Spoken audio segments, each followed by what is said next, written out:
Live coverage of the Alabama Bass Trail presented by Amherst Federal Credit Union begins now. Welcome to the second stop of the Alabama Bass Trail South Division Lay Lake in Columbiana, Alabama. Thank you to Discover Shelby for being our host this week. But it's time to do it like we always do. We start every Alabama Bass Trail tournament just like this. Please stand up, remove your hats, and let's play honor to our soldiers serving this great nation here and around the world by the playing of our national anthem.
All right, thank y'all so much. Thank you so much. We are going to get started. Boat number 1, Scott Yunke and Tucker Weidler. Where are you? There they are. Boat number 1, you are free to release. Boat number 2, Brandon Wright and Josh Teat. Boat number 3, Scotty Taylor and Shane Barker. Boat number 4, Timothy Watson Sr. and Timothy Watson Jr. Boat number 5, Mark Cameron and Brian Belcher. Boat number 6, former winners on the Alabama Bass Trail, Foster Bradley and Nick Harris. Boat number 7, Charles Bailey III and Joe Pike. 2-time winners on the Alabama Bass Trail, Charlie Williams and Michael Smith. Boat number 9, Stephen Turner and Ronald Miller. Boat number 10, Ryan Stewart and David Swatz. Boat number 11, Chase Gregory and Copeland Rosser. Boat number 12, Charlie Cummings and Philip Winnett. Boat number 13, Drake Fondren and Caleb Priest. Boat number 14, Jeremy Smitherman and Timothy Hicks. Boat number 15, Adam Ryder and Brad Trotter. Boat number 16, Logan Sims and Evan Salter.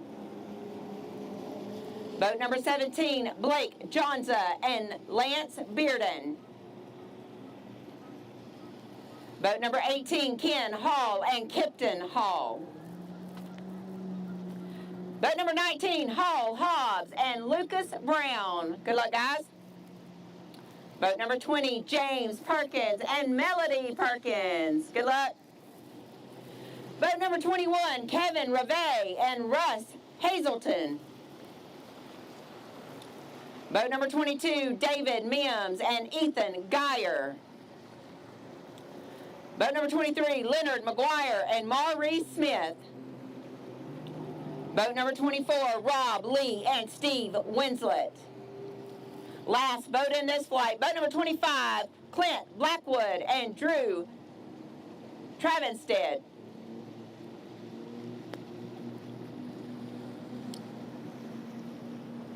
Boat number 26, Brad Bynum and Bradley Bynum. Boat number 27, Jimmy Wood and Ken Jones. Boat number 28, Matt McKenzie and Brandon Black. Vote number 29, Ken Walters and Jason Beasley. Good luck, guys.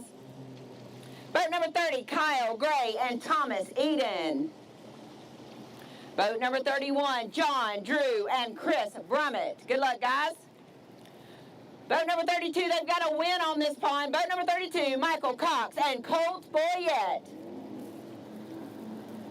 Vote number 33, Mr. Brad Stevens and Damon Daniels.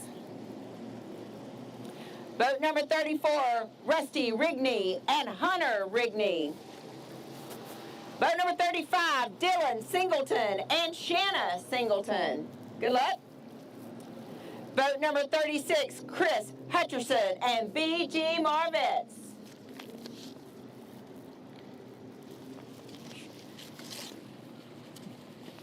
Vote number 37, I can't see the name, Grant Johnson and Drew Wilson. Vote number 38, Mitchell Hall and Jeremy Nichols. Vote number 39, John Pollard and Cameron Cox. Vote number 40, Luther Murphy and Jeremy Nobles. Vote number 41, Jeremy Ray and William Price. Vote number 42, going out solo today, Mr. Richard McCurdy. Sambo Fish making it into the Saturday at Wheeler. Vote number 43, C.J. Knight and Spencer Graves. Good luck, guys. Vote number 44, Trinity Mealer and Max Haygood. Vote number 45, Blake Davenport and Philip Easterling. Vote number 46, Mark Godwin and Brandy Godwin. Vote number 47, Dalton Cochran and Joshua Carroll. Vote number 48, Michael Adams and Raymond Adams. Vote number 49, Frank Bradfield and Tyler Morgan. Last vote in this flight, vote number 50, Larry Bullock and Dale Westmoreland. Good luck, guys.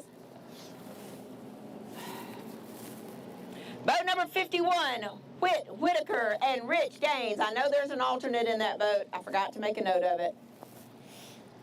Vote number 52, Jason Wyndham and Kevin Peel.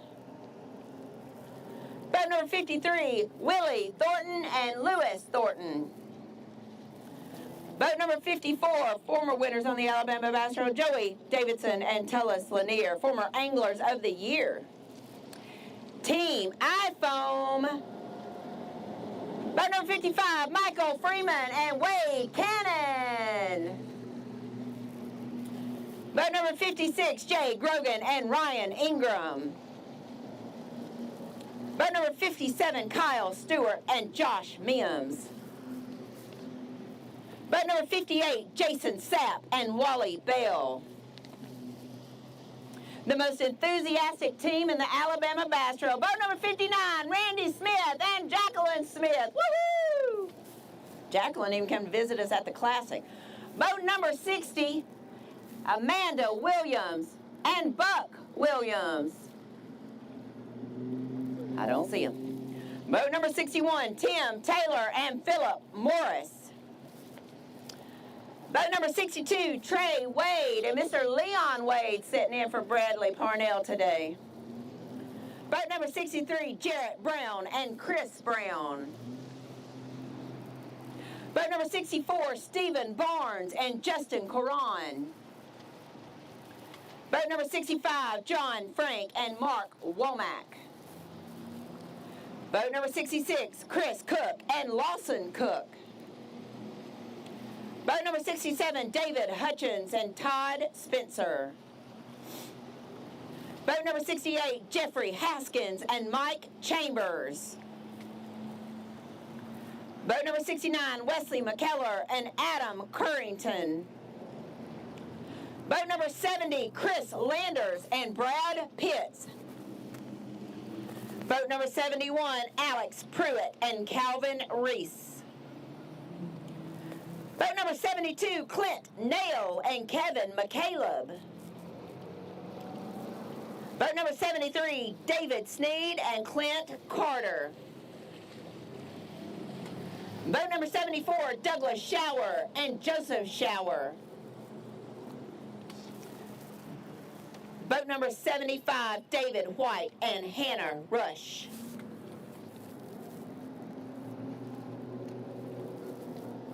Boat number 76, Shane Thompson and Matt Talbot. Boat number 77, Eric Bryan and Luke Anderson. Thank you, though. Boat number 78, Todd Beaver and Roger Beaver. Good luck, guys. Boat number 79, Chris Hefcox and Scott Goolsby. Boat number 80, Jacob Howard and Joe Hanley. 81, Terry Harris and Tim Johnson. Boat number 82, Matt Maddox and Bill Maddox. Boat number 83, Xavier McKinney and Lonnie Vincent. Boat number 84, Shane Kennan and Tina Kennan. Boat number 85, Chris Hensley and Kyle McKinney. Boat number 86, Jeff Jennings and Mitchell Jennings. Boat number 87, Jim Beavers and Stuart Vitello. Good luck, guys. Boat number 88, Jeremy Britton and Matt Young. Boat number 89, Eric Farnham and Susan Farnham. Good luck. Boat number 90, Tony Goggins and Anthony Goggins. Boat number 91, Corey Cole and Hayden Cole. Boat number 92, Michael Presnell and Luke Farmer. Boat number 93, Ian Hunsacker and Trey Lee. Boat number 94, Parker Odom and Colton Odom. Mr. Brakes on the left foot. Boat number 95, Zeke Gossett and Ethan King. Sorry, Russ made me say it, or Jared and Daniel made me say it. Boat number 96, Brandon McGinnis and Sawyer Sims. Boat number 97, Walter Lawrence and James White. Boat number 98, Brady McCamey and Carter Maples. Boat number 99, James Pitts and Jonathan Marcus.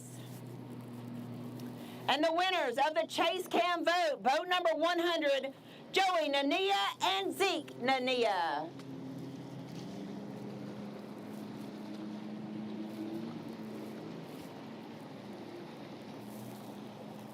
Boat number 101, Kaysen Pemberton and David Parsons. Boat number 102, Chris Moore and Wes Stevenson. Former winners on the Alabama Bass Trail, boat 103, Brian Adamson and Ryan Lloyd. Boat number 104, Brady Bowden and Joseph Lacey. I think they've got a alternate as well on that boat. Boat number 105, Justin Brasher and Ben Hawk. 106, Michael Howard and Mark LaPlante. 107, Corey Ingram and Miller Spivey. Boat number 108, Brett Cottle and Nick Robinson. Second place in the Chase Cam voting. Boat number 109, Noah Godwin and Cole Godwin. Boat number 110, Rodney Hopkins and Hunter Kelly. Boat number 111, Hunter Hutcherson and Justin Carter. I know this next boat has an alternate as well. Boat number 112, Riley McCullough and Sawyer McCullough. Boat number 113, Lee Lavelle and Chad Reed. Boat number 114, Jonathan Norris and Peyton Norris. Good luck. Boat number 115 has an alternate as well, Mr. Tim Peak and Mike Peak. Good luck. Boat number 116, Kevin Rieger and Logan Hardy. Boat number 117, Kenny Smith and R.J. Thompson. Boat number 118, Jacob Robinson and Austin Robinson. 119, Ryan Schroeder and Kyle Schroeder. Boat number 120, Eric Summers with an O and Jim McWilliams. Boat number 121, James Willoughby and James Willoughby. Boat number 122, Billy Tidwell and Ben Williamson. 123, John Wade and Andrew Wade. 124, Matthew Bennett and Gary Wade. Boat 125, Scotty Holly and Brian Pike. Boat 126, Grant Boatwright and Garrett Nettles. Boat 127, Matthew Higgins and Keith Mann. Boat number 128 had a strong finish at Lake Jordan. Boat 128, Dash Dawson going out in the Larry Puckett Chevrolet boat. Boat number 129, David Crawford and Rob Sandlin. Good luck, guys. Boat number 130, Gabe Lewis and Cal Burton. 131, Tim McCormick and Drew McCormick. Boat 132, Shane Horton and Brandon Horton. Boat 133, Danielle Vasquez and Jordan Pennington. Boat 134, Rusty Tresgeyer and Dean Boroff. Boat number 135, Mayor Jack Tibbs and Denny Christ. Boat 136, Luke Sims and Mason Franklin. Good luck, guys. Had a big win on this pond last week in the Sylacauga Marine Trail. 137, Steele Smith and Kevin Scott. Boat 138, Justin Barnes and Ryan Barnes. Boat 139, got a little alternate as well, Joey Adderhold and Braxton Hopper. Boat 140, high up in that voting poll this week, Hunter Davidson and Larry Davidson. Boat number 140. Strong finish down on Lake Jordan and every year. Boat number 141, Kobe Krausen and Cade Krausen. Zach had to fish by himself down on Lake Jordan. Boat number 142, Zach Hester and Paul Hester. There they are. Dad's back. Boat number 143, Josh Harrison and Huck Harrison. We need to see Huck. I need to see that smile. Boat number 144, Jacob Lee and Brandon McCullough. 145, Gage King and Logan Drake. Multi-time winners on the Alabama Bass Trail, former Anglers of the Year in the South. Boat number 146, Mark McCagg and Tim Hurst. Why I said Steve, I don't know. Boat number 147, Shane Powell and Tim Fox, two-time winners on the Alabama Bass Trail. Boat 148, Jeff Morgan and Tim Van Egman.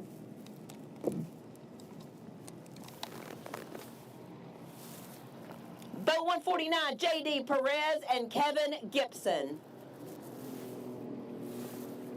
Last boat in this flight, boat number 150, Todd Sims and Michael Clay.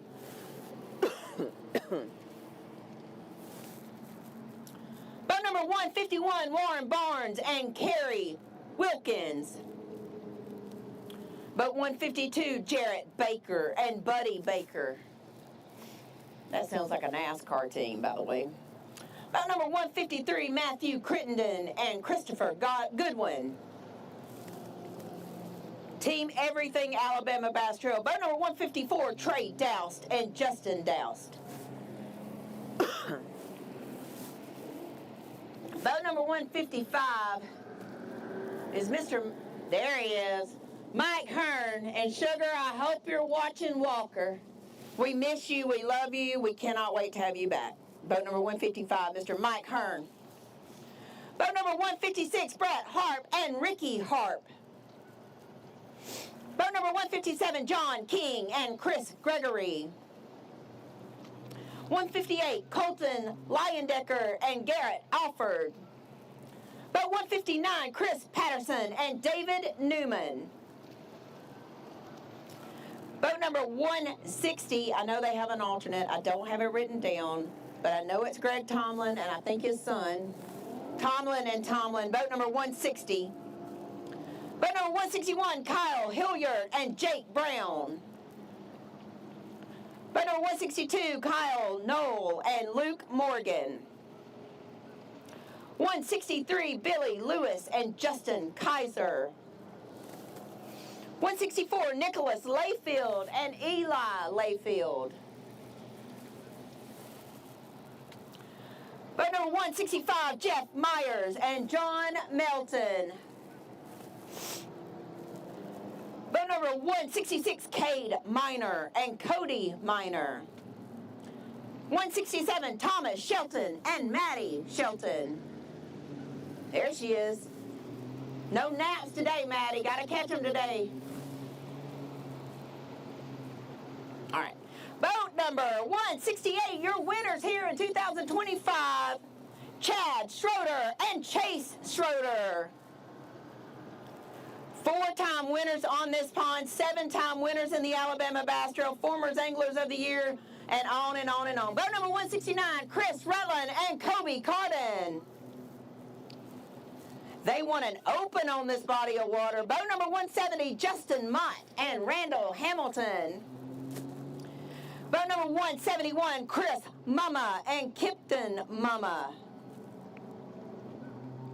Boat number 172, Skylar Sanders and Grant Williamson. Boat number 173, Frederick Walker and Al McQueen. Boat number 174, Jason Tomlin and Justin Foster. Boat 175, last boat in this flight, Dean Robinson and Joel Hughes. Sorry. Had a little squeak in the voice there. Boat number 176, Brandon Rufo and Marshall Rufo. Boat number 177, James Scott and Dennis Gaddy. Boat number 178, Russell Sapp and Logan Sims with just one M. Just one M on that one. Boat number 179, they won the championship here at Lele. Boat number 179, Nick Turner and Joe Lay. Boat 180, Travis Stuck and Donald Stuck. Boat 181, Daniel Carlisle and Jared Hubbard. Boat number 182, Shannon Ackerman and Corey Harper. Boat number 183, Norman Crow and Leslie Bottoms. Boat 184, Ricky Dunn and Trent Davis. Oh. Boat number 185, Daniel Graham and Gabriel Graham. Good luck, guys. Boat number 186, former champions on the Alabama Bass Trail, Matthew Hurst and Roy Hurst Jr. Boat 187, Clay Harris and Joe Williams. Boat 188, Andrew Hall and Mike Hall. Boat number 189, Mike McCullers and Slade McCullers. I'm cutting out for some reason. Boat number 190, Stephen McKissick and Jeffrey McCoy. Good luck. Boat number 191, Brandon Jones and Miriam Sharp. Boat number 192, Connor Miller and Caleb Miller. Boat number 193, Matthew Oates and Russell White. Boat 194, Jackie Price and Daryl Witherspoon. These guys got some vote in the Chase Cam vote as well. 195, Terry Stevens and Gabe Aldridge. 196, Ken Sessions and Greg Sessions. 197, Sammy Reynolds and James Ward. 198, Tim Windsor and Mike Smith. Boat number 199, Quilly Trott and Lane Burns. Boat number 200, Larry Walters and Shane Patterson. Boat number 201, Alan Yarbrough and Alan Yarbrough and Chance Perry. I'm sorry, Chance, I blew that, man. God, sorry. I was thinking about Alan's daughter that does custom jackets that I was looking at last night. I know, it's my fault, it's my fault, it's my fault. Boat number 202, John Burt and Charles Davis. Boat number 203, Keith Adcox and Trent Tilley.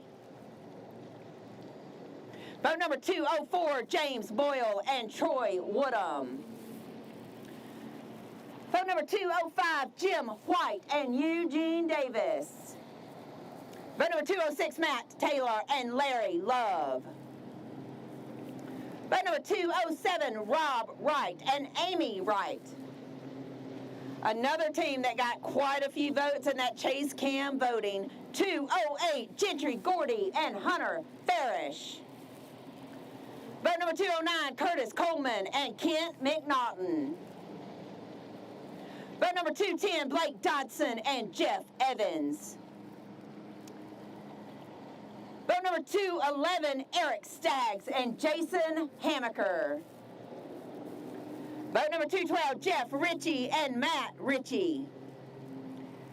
213, Mike Sims and Tommy Kendrick. Boat number 214, Michael Ingram and Scotty Ramsey. Boat number 215, Zach Harrison and Kristen Harrison. Boat number 216, Andrew Jones and Jeff Jones. Boat number 217, Lance Poe and Kevin Poe.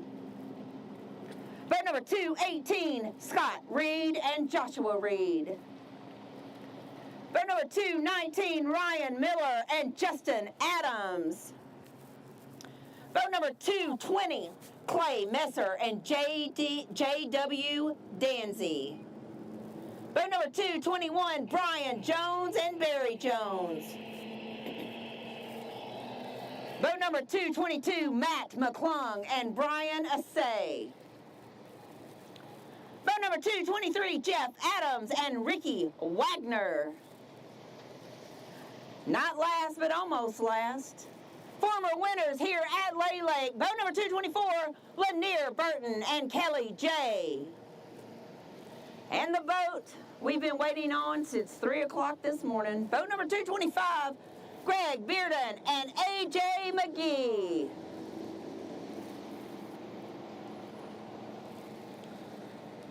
That's it. 225 boats just blasted off here at Beeswax. Darian Craig's already on a boat. They're already catching fish. Darian, who are you with? And tell me they have got fish in the box. Good morning, everybody. We are out on Lay Lake. It's a little bit of a brisk morning. I wore shorts and a short sleeve t-shirt this morning, and that was not the move. We have ran down the lake a little ways and caught up with Joey and Zeke and Nia. And not gonna lie, I think they caught one first cast. I don't think it was not a bass. It was probably a striper. I couldn't really see that closer, a hybrid of some, hybrid probably. But I believe they caught one first cast. I'm just impressed. I don't know Zeke's age. Maybe Miss Kay can chime in and if she's listening. I did not read the fact report of the day, but this guy is casting. If y'all follow Joey at all on social media, you've been seeing this young man fish for a really long time. And I can remember a while back, right as the Ned rig came out, Joey had his son out. I mean, he had to have been 3 or 4 years old, I don't know, catching fish on Logan Martin. But anyhow, they're live scoping this morning, kind of out in the middle, and awesome to see a father-son duo.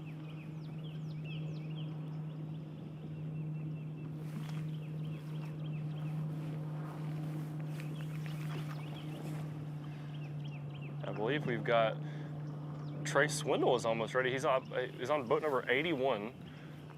We've got a guest speaker today.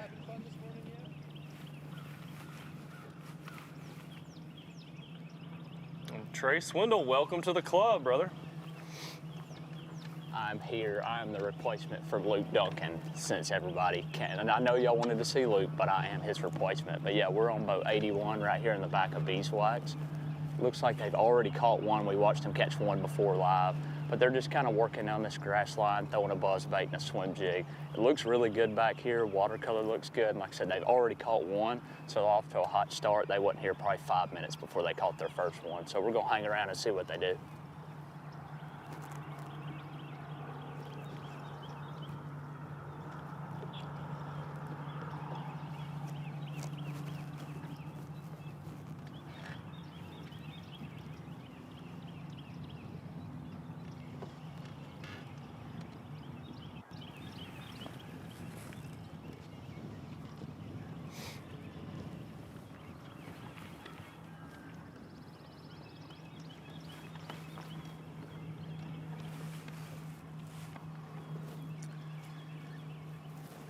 Well, for the first time ever, we've got Derry and Craig, Jason Duran, and Trey Swindle all on.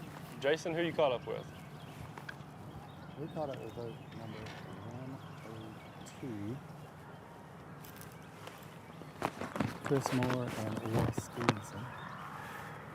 Guys, you said we should have been here yesterday. What's the plan yesterday?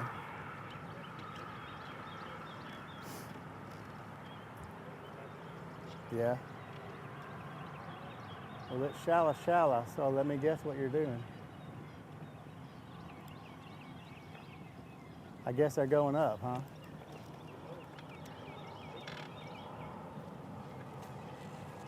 It's this rain and cold water, now we got warm water.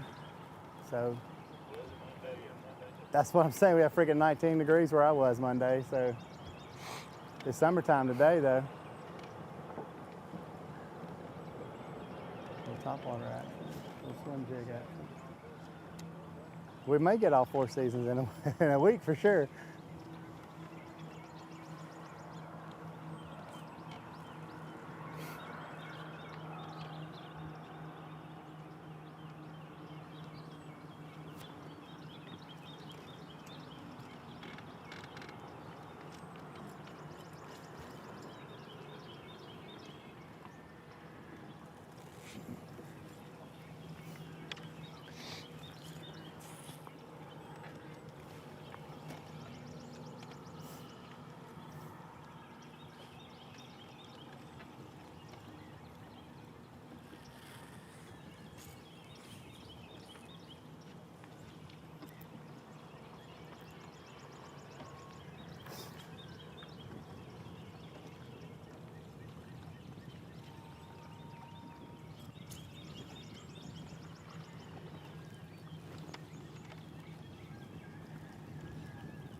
It is a quiet, calm morning.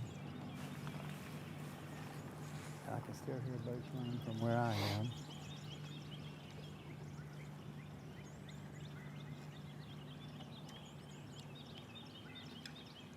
Got a nice little topwater action, got some grass here, stain water.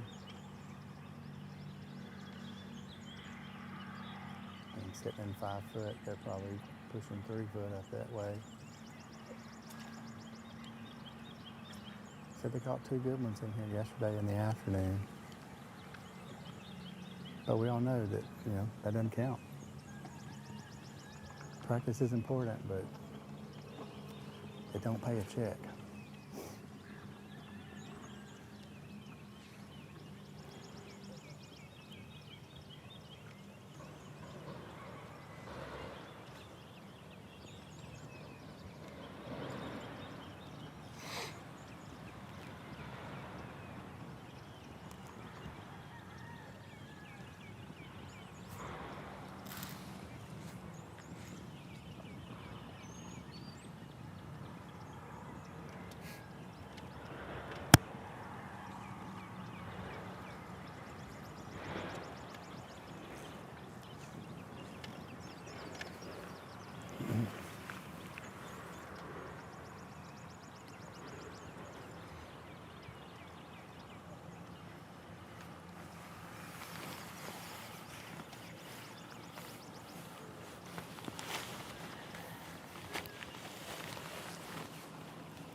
All the guys I'm around right now are doing about the same thing. They're all swim jigging, frogging, throwing top water right off the bat this morning. I'm curious to see as the day goes on if they try to slow down a little bit, and because I know these fish are close to spawn, but right now it looks like they're all trying to get that big top water bite you can get this time of the year right off the bat this morning.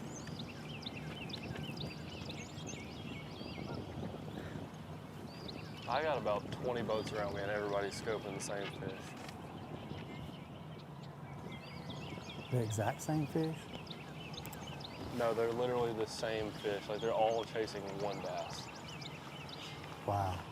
So you're saying No, my bait was a we're good in- pick this morning? Yeah, no, everyone's throwing the exact bait that Trey did.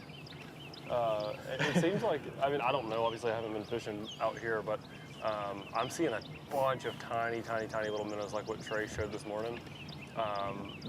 There's actually a team right over here to our left. We don't know these guys' boat numbers yet behind us, but whoever that team is was the first team in here, and they caught a big one this morning. First, right off the bat. I don't know how big it was. We'll get over to them in a little bit, but from this far away, it looked really big. They fought it for a minute and then put it in the net. It was on a bait caster too, so it wasn't just letting it horse them around. But I do believe that they do have a big one in the boat. But look at us! As soon as we turned, Joey caught one. They threw it back. It was a strike. It was a hybrid. But we're probably in a 200-yard stretch, and everyone's just out in the middle. Moscow.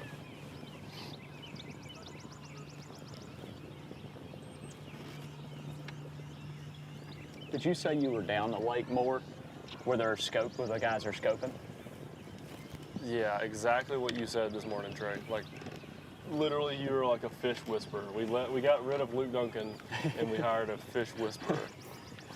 I don't have live scope turned on, but I did notice this morning. I've got just regular 2D sonar turned on. I did notice this morning how much bait was on the graph, and so I imagine there's probably a ton of bait in this creek.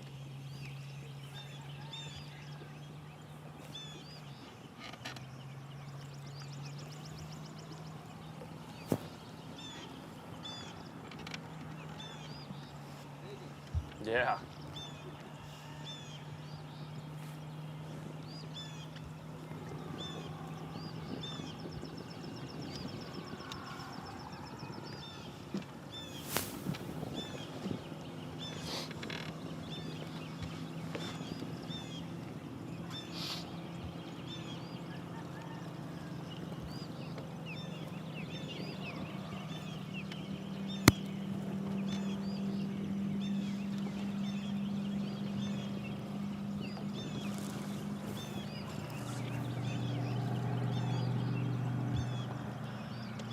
Well, guys, we're going to make a run. The team we intended to be on is making a move, so.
I think we might make a move as well here shortly. We've got several boats in the area.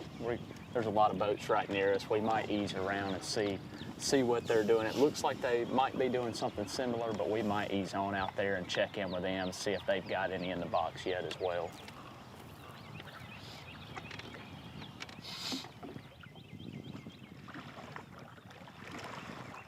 They're acting super weird. It's almost like they know it's tournament day.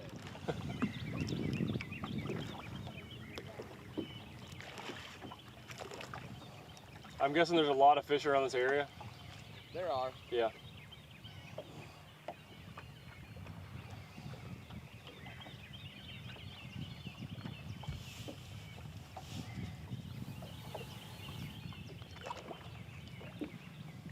I don't know if y'all heard that, but Joey said they're acting real weird. He said it's almost as if they know it's tournament day.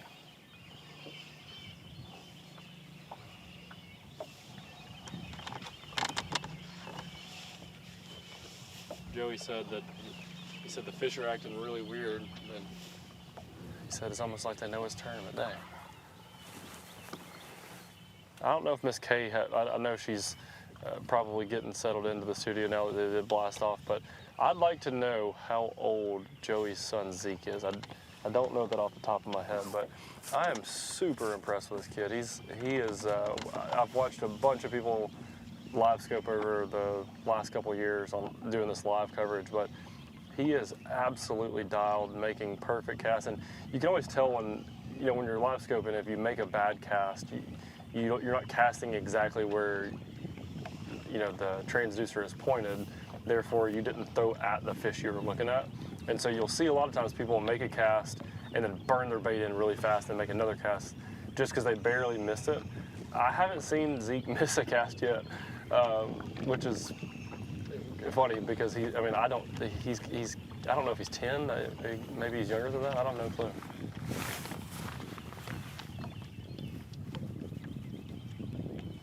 Okay, he's 13, so he's just bundled up. He looks a little smaller than he is with being all bundled up, but dude is dialed.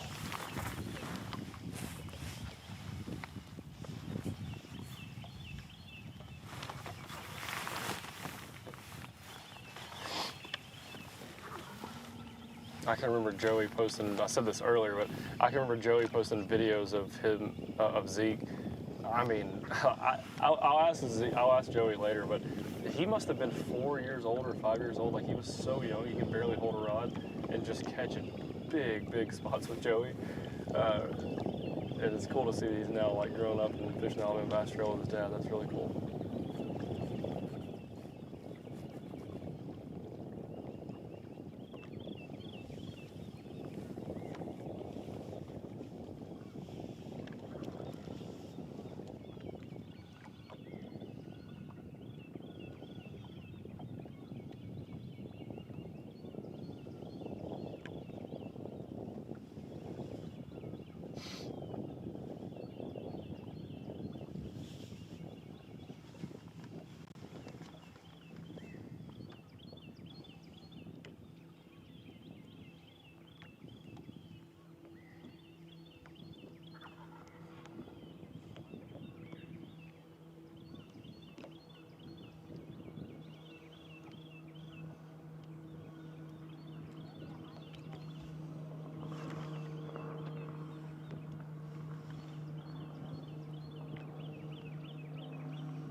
Kenny, I don't know if there's a good way to show this, but I'd like to show, like, there's 2 boats over to our left. You got Joey here in the middle. And then you got all the boats back, all the way even out to the mouth. I just counted 13 boats that we can see from right here. The interesting thing is that we haven't seen any of them catch fish that we put in the live well yet, other than that one very first thing this morning, the first boat that was in here.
Well, sounds like Trey might be ready with somebody, and Trey, I'm gonna leave you full screen for a minute. We're gonna take a little run.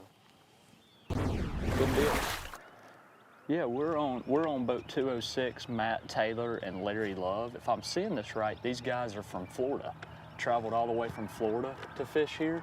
And like I said, it looks like they're doing some Florida stuff, Alabama stuff. They're doing kind of the same deal as we've seen the last team, working down this grass line, throwing a frog and a swim jig.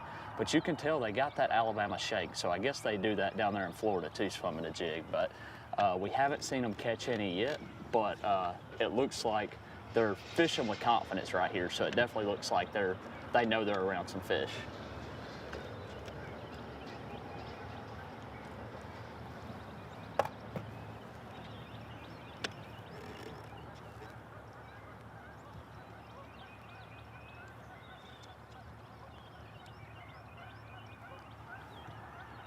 I tell you, that's the one really cool thing about the Alabama Bass Trail is all the teams that travel from around the country to fish this trail. I mean, there's teams from all over. Like we just were talking about, this team from Florida. That's really cool that people want to travel all the way here to fish this trail. It's awesome.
Trey, we finally caught up with our number 2 fan cam boat.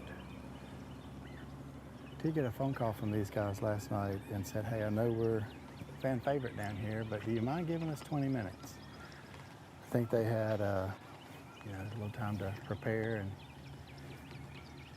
realized that their first spot was a spot that was kind of a sneaky spot. Let's just say it that way. So I said, man, we will do anything for you guys to help protect that spot for a second. So they said, we're only going to be about 20 minutes. So if you'll just give us that spot, we'll give you the rest of the day if you want it. So here we are, first fish that I know of that they'd caught, just as we pulled up here. Well, guys, we're gonna have to jump off here. I think we're getting pulled over right now, so they're about to check me for some stuff. So we might need to get off here and All right. take care of this real quick. Be sure to get that rolling live.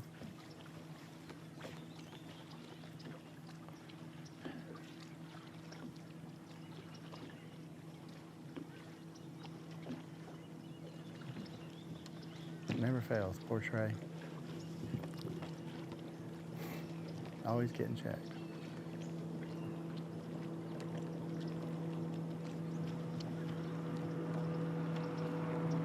You know, like, goes to fish tournament, they check his insurance. I'm here, just coming out here to substitute for Luke. I mean, this is all Luke's fault. Darian's not even here to talk about it right now, but this is all Luke's fault. It's usually Darian's fault, but this is Luke's fault. I don't know why he went off live. He should have just kept it going. Mr. Green Jeans.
Oh, just heard the deer feeder go off.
Darren, I'm so glad you're back.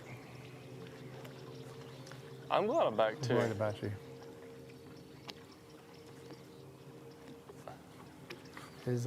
I hope that Trey is getting a like, ticket right now. Well, I was gonna ask Miss Kay when she gets on if Trey's check could. I mean, I think he gets paid today. We probably don't need to tell him if he does or not, but could that check cover his bail money? Well,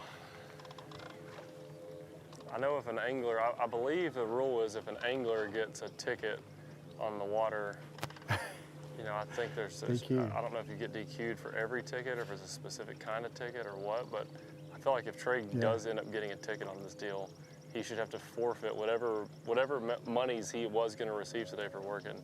He should forfeit that to me and you. Same thing as getting DQ'd. Yeah, he doesn't get a check. What, I mean, it's Luke's fault though, right? Exactly. I mean, All right, this might go down in record as the prettiest Phoenix we've ever seen on ABT. Oh, really? What color is it? It is beautiful. It's got a Yamaha on the back. It's got red power poles. It is, I'm going to describe this boat. It's definitely multicolor. I'm going to say I don't even know what the main color is because it's got so many like dominant colors. It's kind of a darker charcoal. Oh, he's hooked up too. Darker charcoal. Oh, he's got him a striper. There's a bunch of stripers in here or hybrids. A lot of people have been, are these like catfish? I think it's a catfish. Yeah, it's a little catfish. Darker charcoal color, got some light silver accents, but the main like accent color is red, but it matches the poles and it matches that Yamaha, and it is a beautiful setup. So Phoenix red, dark charcoal, and silver. Yep, very, very pretty combo.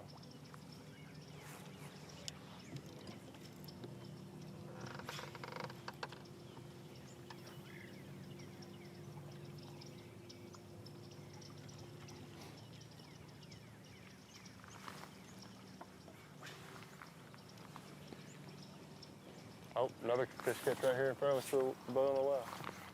Another striper too. I'm gonna say striper all day. Y'all don't fact check me on if it's stripers or hybrids. I just call them all stripers. So if you're a They got stripes on them. yeah.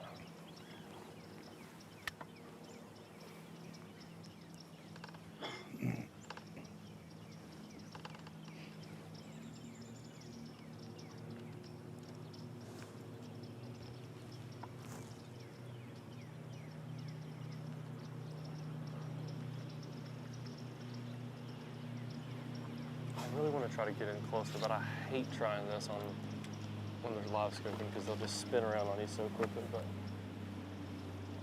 I think I'm gonna try and sneak up behind him. I get yelled at right here. Y'all just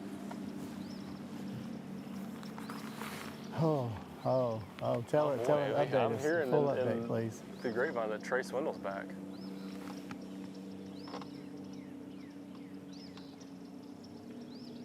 Yeah, how common courtesy they were to him and all that. I just need to know. Maybe he's in the back of the boat riding with them with handcuffs on. Oh, that'd be great.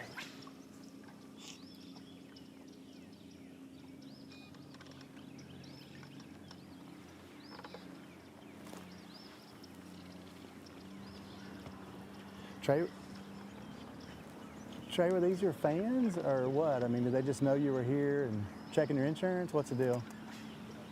No, you know, I would love to say that they were a fan, but no, we in swindle fashion, we got pulled over. So we were trying to cover these guys and got pulled over. So we got checked for, he even did ask for insurance, I think. So I think the best part was I heard y'all talking about me while he was searching my boat. So that was pretty good. But at the same time, while we were getting pulled over, we did watch these guys catch one. They got the net out. It looked like a good one. So we were able to get back on them without getting a ticket. So we're back. Without getting a ticket. Did you just tell him you were with the ABT and he didn't say, oh, okay, well, you're good? He probably just said, no, you're Trey Swindle. I need to see everything. Yeah, I think he's seen the name and he just knew that I was probably didn't have something in here, so he come to me. Well, in the end, it's all Luke's fault. We're just gonna blame him. That's right. Poor guy. Well, while y'all were talking, These guys just caught their first keeper that we've seen. Hooked up I right do here, believe this too. is Oh, the sticks. guys. On the straight fish. I do believe these are the guys that caught the big one earlier, but I don't remember.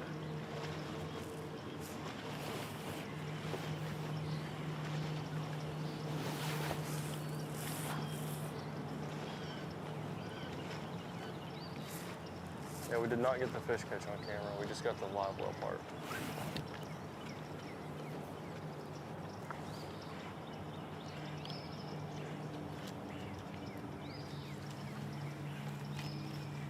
Also, I know there's like a common theme that live scoping is a younger angler kind of thing, but we've got a college boat right here. These two guys are really young. We haven't talked to them yet. The boat that we just saw one put on the live well, definitely two young guys. Haven't talked to them yet, don't know their boat number. This boat looks like these two guys are 20 years old with the Pretty Phoenix. Don't know their boat number. Then you got Joey with his 13-year-old son. The boat that's up way ahead of us also looks like two 20-year-olds.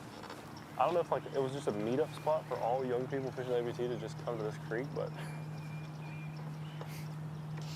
I'm stereotyping. They seen my bait prediction and they all got together. Yeah, they all watched it this morning from the water.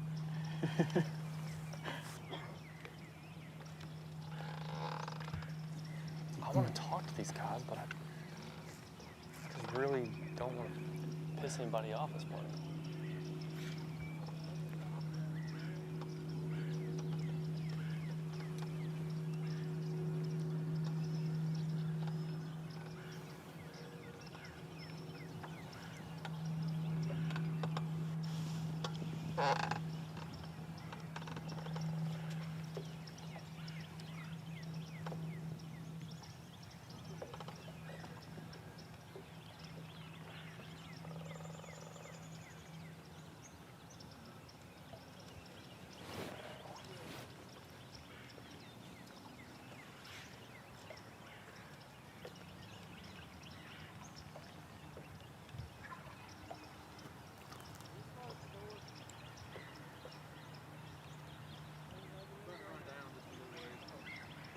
These guys are about to make a move. We're going to stick with them for a little bit longer, especially since they are the fan favorite, number 2. So if y'all let us off, we'll hang out with them for just a second.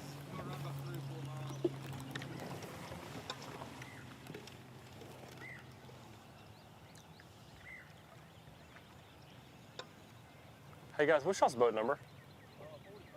45. How many y'all got? 3 fish.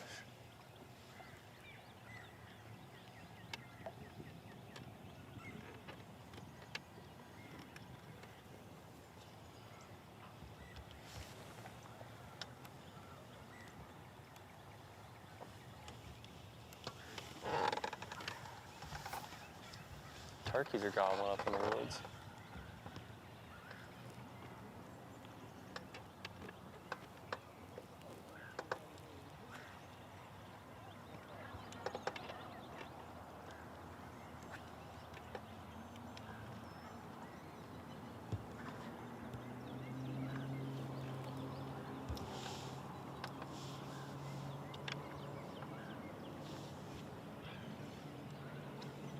I mean, this turkey are getting after it this morning. Darian, I know you said you had a Pretty Phoenix down there by you, but I think the one in front of us would give yours a run for its money. This one right here we got is, I'd put it up there in the top 3. For the prettiest Phoenix of the Day award? It's gotta be. Oh, well then break it down for us. I can't see it on live. Tell me about it. Well, it's a little bit of baby blue, which I know everybody's probably seen my boat wrap, but it's blue, so I am a fan of blue, but it's a little baby blue kinda, and it's got some gray in it with like black pinstripes, just a hint of black, and it is sharp. Oh. I'm pulling it up on Facebook right now, just looking at it.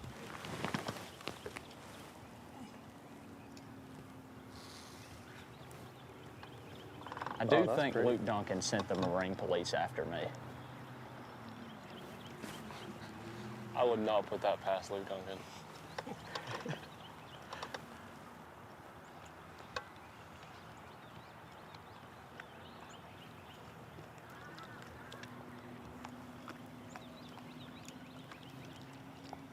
catches a fish right here, we're in good. This is why it's tough to cover people that are live scoping.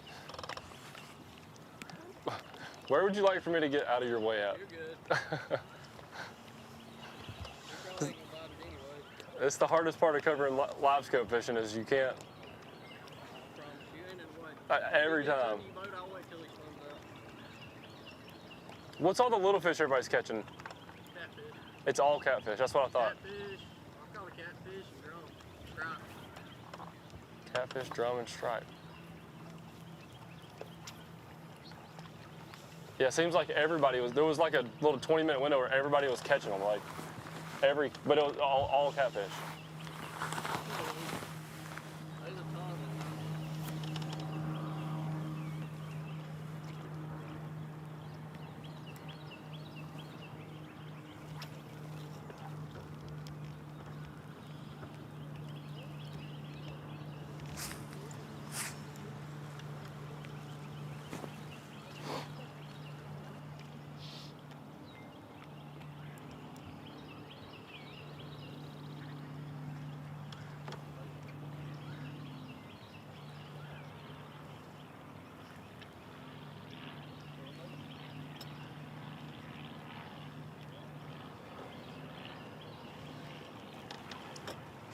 And if y'all are watching on the left screen, Blake Davenport, Philip Easterling, you can see the boats in the background. Like right over their boat, there's another one, and then to the right, there's one. There's boats all in this area, but the thing is, everyone's catching fish. Not seeing a ton of bass get put on the live well, but just like fish biting and a ton of bait everywhere. So I imagine all these guys had a pretty good practice. I haven't necessarily talked to a bunch of them, but if there's this many guys in here and they're all doing the same thing, you'd imagine that they all had pretty good practices. It's just hard to talk to these guys. Like you just saw, we were following right behind Philip and Blake, and we're behind them. They whip the boat and make casts straight at us. So it's very difficult to cover guys that are live scope fishing. But yeah, we appreciate y'all being here with us this morning. It's a perfect morning to be out on the Coosa River. We're on Lay Lake. There's like you're watching on the team on the right, the Trey's covering, they're fishing up shallow, fishing the grass. All these boats out here are fishing out deep live scoping. So there's a lot of different patterns going on, and I think they're all winning patterns too. Like you never know on lay this time of year, or really on any lake this time of year, if you get on the right stretch of bank, there could be some really big females that are pulled up, getting ready to spawn or spawning, and you could catch 5 really big females throughout the day, or these guys out here that are fishing for probably pre-spawn fish, getting fat, eating all this bait, and you could win that way too. So definitely going to be a fun fishing day to watch. If you're watching at home, we appreciate it. Make sure you share and comment. All the comments below, we've got a few people reading them throughout the day. So whether it's you want us to ask the guys questions about the actual fishing part, or if you want us to maybe go cover someone that you would like us to cover, comment that below, because we definitely read them. That's the reason why we all started on the teams that we did this morning, was the fan vote earlier this week. And so we had the Chase Cam voting. We went and followed those guys. So y'all comment below if you'd like us to cover somebody specific today, and we'll do our best.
All right, guys, well, we're going to take our first break of the morning.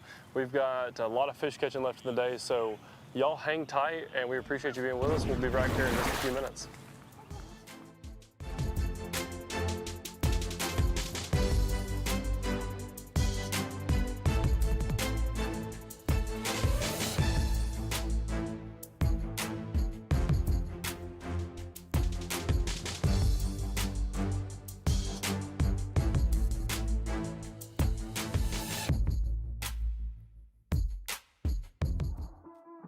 Live coverage of the Alabama Bass Trail is presented by Phoenix Boats and brought to you by Academy Sports and Outdoors, by Amherst Credit Union, by 13 Fishing, Larry Puckett Chevrolet, and by Jax. It's all about the South. Live coverage returns right after this.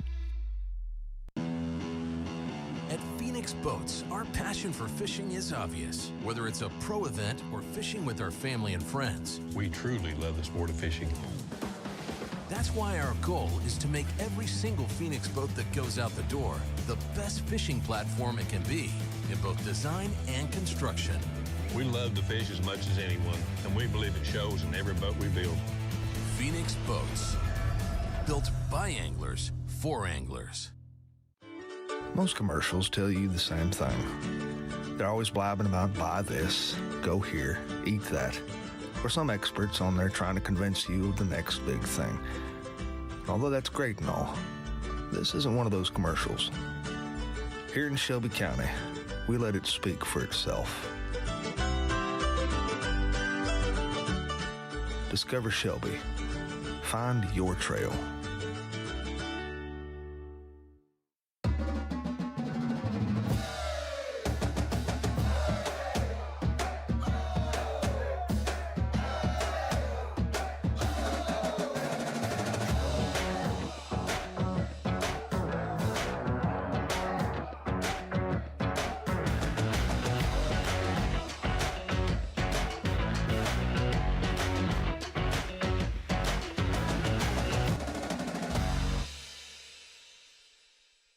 The perfect checking account doesn't exist.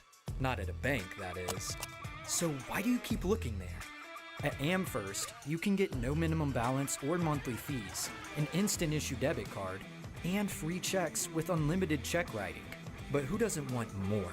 Like a rewards program you'll actually use, and convenient digital tools that make it easy to manage your account from anywhere. Now you could try and find that at a bank, or you could save yourself the trouble by checking with us.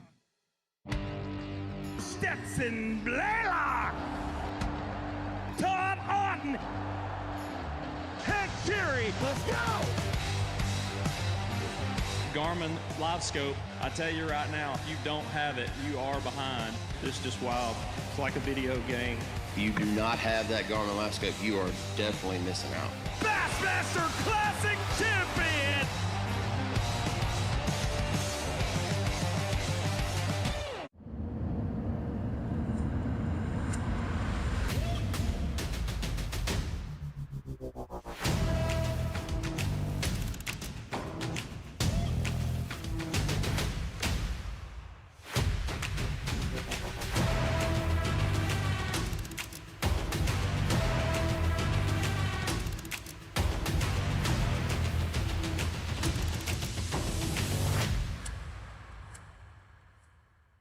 This is Jack's Country, where fishing season is getting an early start.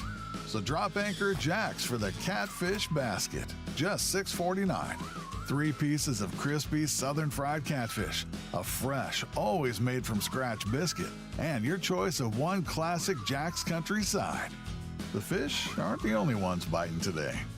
So hurry in for a Jack's Catfish Basket before it's gone. We're Jack's, and we're all about the South. Welcome back to the Alabama Bass Trail, second stop of the South Division here at Lay Lake, 12,000 acres here on the Coosa River, known for those spotted bass. We will be looking for largemouth and spotted bass today, 12 inches or bigger, and you know that they are looking for those bigger fish. It took 23.58 to win here last weekend in the Sylacauga Marine Trail, and I think it's going to take somewhere around that, if not a little bit more. Sylacauga Marine Trail usually runs that 80 to 100 boats. This is a 225 boat field out here on the water today. Going to be real exciting. Going to be giving away over $64,000 here at Lay Lake today, including that $15,000 first place prize. So we are excited to be here welcoming. I noticed, I saw on live just a minute ago, someone referred to Trey Swindle as Honey Bun Swindle. So we may need that story in just a little bit as to how he got his nickname of Honey Bun. He's already been pulled over by the Marine Police in true Swindle fashion. So it's going to be fun to be out here on Lay Lake. Temperatures are warming up. The fishing across the state of Alabama has been amazing over the past couple of months. We saw that at Jordan. We saw that at Lake Gunnersville. And now it's time to see this part of the Coosa River, see what it's all about. And we've watched tournaments here over the past couple of weeks. The weights have been fantastic. We're looking for that 23 to 24 pound bag to win, somewhere around 17 pounds to get that 40th place check. So going to be exciting day here. You can watch everything here on YouTube at Alabama Bass Trail TV, as well as on Facebook and on alabamabasstrail.org. You'll click on live and on the water coverage, or later in the day at 3 p.m. we'll have the weigh in there as well. Thank you for tuning in. Please make sure you drop all of your questions or comments in the comment section. We will get those comments out to the anglers and to the analysts out on the water. We'll be glad to answer all of those that we can. Again, this is the second of 5 stops of the Alabama Bass Trail South Division. This division sold out in under 10 minutes back in August. Somewhere around that 6 to 7 minute mark. So excited to be here. Thank you to Discover Shelby. Kendall Williams and her staff there do a fantastic job. The Shelby County Commission has always been a big partner with the Alabama Bass Trail. So we're excited to be here. Excited to be back here, multi-time Alabama Bass Trail Lake and multi-time Bassmaster Classic Lake here in Shelby County. So excited to be here. I do want to remind everyone that we are still doing the Garmin Watch and Win. I know Jason's going to cover that in just a little bit. You must watch all the lives, comment, share, and like the live. So we'll be talking about that more in the third segment. So we'll talk about that. So just want to kind of put that out there, let you know that's coming up. We'll be doing some other giveaways. We got brand new hats in from Rapala this week, so we'll be doing some giveaways throughout the rest of the season as far as that goes. And then we will watch the guys make their bait predictions here in just a little bit. So again, I'm Kay Donaldson. I'm on the banks here at Beeswax Park. That is the official takeoff and weigh-in area for this stop of the Alabama Bass Trail South Division. If you're coming out today, I highly encourage you to bring your lawn chairs and sit and be with us all day. We're excited about this event. 225 boats. I've not received the ones that didn't check in this morning. I do know we had one boat that did not make it today. But other than that, I feel like we have pretty much a full field here. It sure felt like that when I was blasting off this morning. So again, Alabama Bass Trail TV on YouTube, Alabama Bass Trail Tournament Series on Facebook, and AL Bass Trail on Instagram.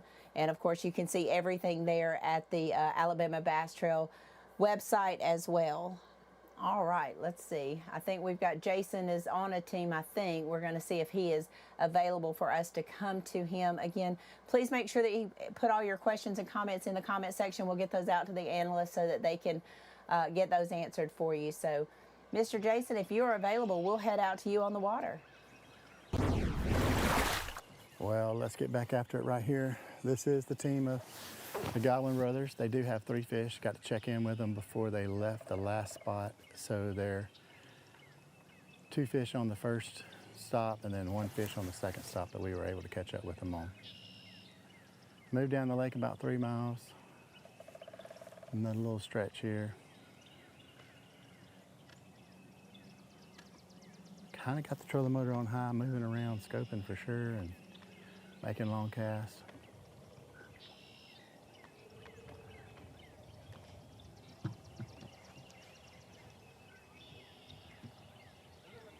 Got Darian back in with us real quick.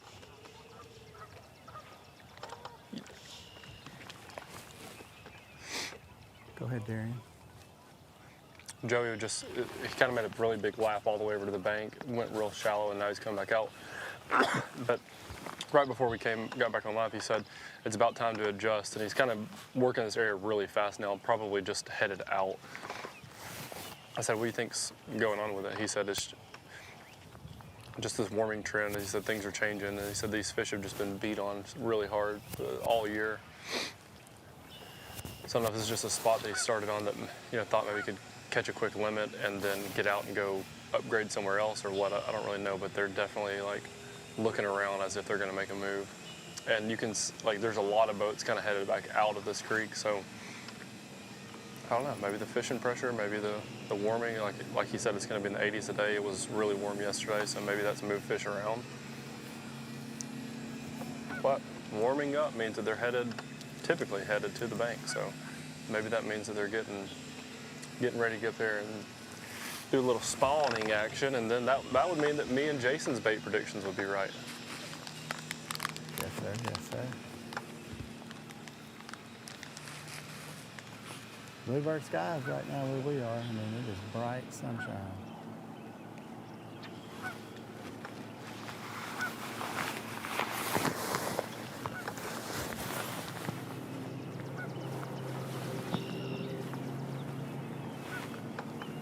Well, say, dear, I know you weren't at the Bassmaster Classic with us, but don't know if you're aware or not, but there's a new bait out. Have you heard about it? I have seen it a time or two. There were lines at the Bassmaster Classic that I thought people were in line to get a Jack's Biscuits. It was so early. They were lined up down the aisles. And Gerald Swindle wasn't there signing an autograph or anything like that. They were coming after these baits. I mean, I've heard them called dice. I don't know the reference to dice.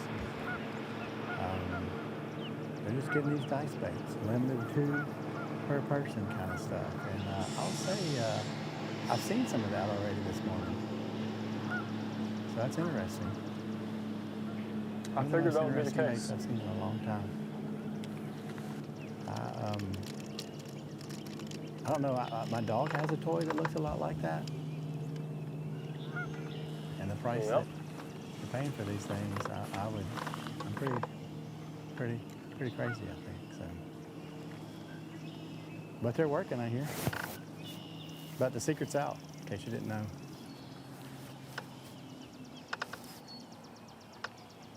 The secret is now out for sure. And there's people that are not happy about it. Yeah.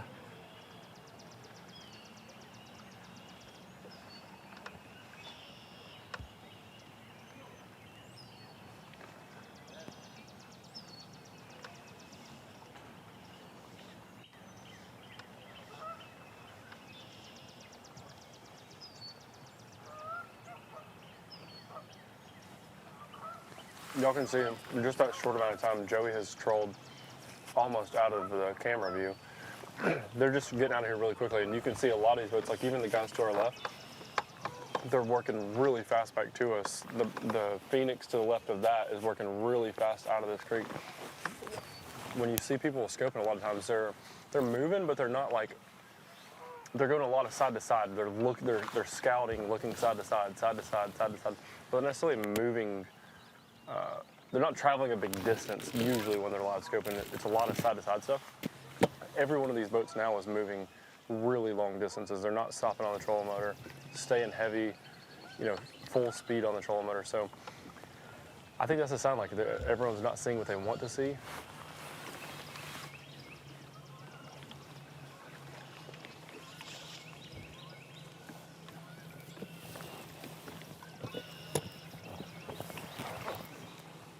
Yeah, I think they're just hitting some high target areas, focusing on what they see on the screen at this point. No, I agree with that. Jason, I'm gonna make a little bit of a move. There's a team back in the back that Kay's been asking us to cover. They had over 23 pounds last weekend. And I believe they're back there doing something different than all these other teams are. So I'm gonna make a little move back to the back, and we'll be back in just a few minutes. Trying to keep your job, I guess.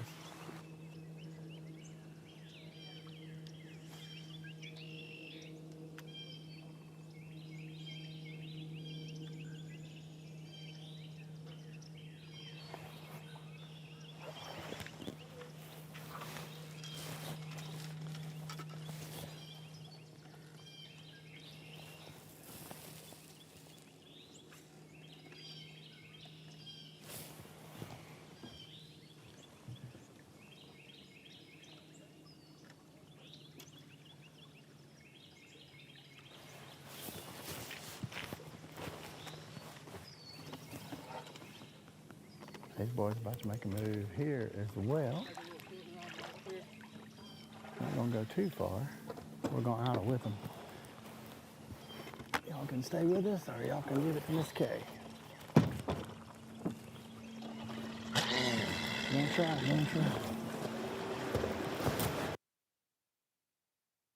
Oh, sorry. Never mind. Y'all have a good day. Alabama Bass Trail live coverage is presented by Phoenix Boats and sponsored in part by Garmin, Rapala, Crush City, VMC, by Mountain Dew, and by Thompson Tractor Company. We'll be right back with more live coverage after these messages. At Phoenix Boats, our passion for fishing is obvious. Whether it's a pro event or fishing with our family and friends, We truly love the sport of fishing. that's why our goal is to make every single Phoenix boat that goes out the door the best fishing platform it can be in both design and construction.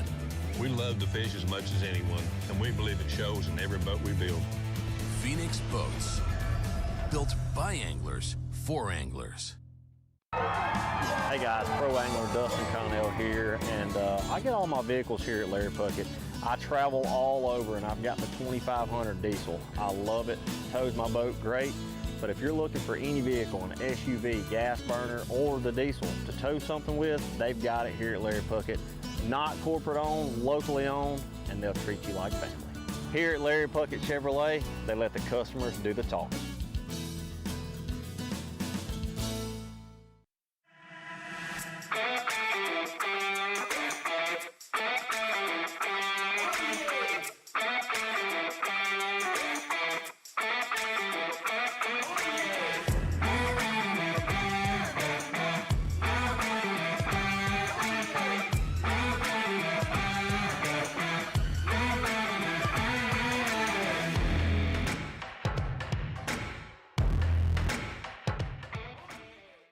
I want to talk to you about Piranha 02. This is the exact system that we are running behind stage in all of our tanks to keep our fish healthy and alive so we can get them back in the water. Every dead fish costs you a lot of money. So I've been really impressed. It's an oxygen enrichment system that helps out, keeps these fish alive, and lets you catch and release them. Weight is the key in tournament fishing, so take care of it. Go to Piranha 02 and take a look. It's the moment when everything is on the line and precision, power, and control make all the difference. A moment over 20 years in the making, anchored on loyalty, trust, and support that goes beyond all expectations. A relentless pursuit of perfection. All born from a revolutionary idea to help you rule the water. Power Pole. Some things ain't worth keeping. Yesterday's traditions, today's adventures, tomorrow's memories. Now that's something worth keeping.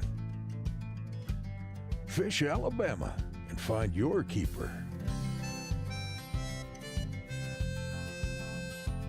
For more information, visit fishalabama.org. Jax believes the key to rising and shining is dining. So kick off your day with 2 pork chop biscuits for only $5.55.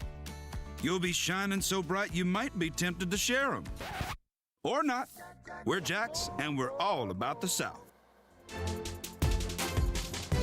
Welcome back to the second stop of the Alabama Bass Trail South Division, Lay Lake in Columbiana, Alabama. Beautiful Shelby County, as you can see there. 225 boats took off this morning.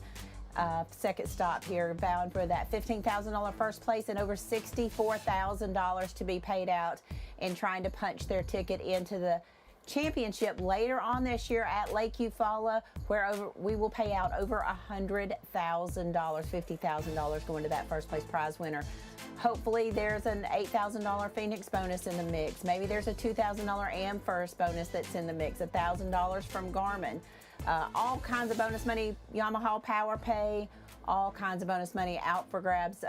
at the Alabama Bass Trail. So that's really fun to sit and watch those guys take off from that perspective. It's a little different when you're on the blast-off boat first thing in the morning. It's not quite that picturesque, but thank you to Thompson Caterpillar for being the host for our drone coverage, for sponsoring that this year. We appreciate them and all of our sponsors here on the Alabama Bass Trail. We're going to get back out on the water in just a minute. I know Trey is on a new team. Darian looks like he may be pulling up on a new team as well. Do want to remind you, weigh-in will be right here at Beeswax Park at 3 p.m. Central Standard Time. Please bring your lawn chairs out and spend the day with us. But until then, we're going to get back out on the water with Mr. Trey Swindle. I think he's on boat 181, I believe is what he said. So, Trey, take it away. We're on boat 186, Matthew Hurst and Roy Hurst. Yep, we just pulled up on them out here. We kind of made it towards the mouth of this creek. It looks like they're doing a little something different than what we've seen so far this morning. They're kind of fishing a point. It's a little staging point. Maybe they're trying to catch some of these fish moving in here to spawn, but it looks like they might be dragging a jig or a shaky head. We haven't seen them catch one yet, but we just got here, so hopefully here in a minute we can kind of ask them if they've got any in the box and if this is their main goal, because this is something completely different than what we've seen most people doing this morning.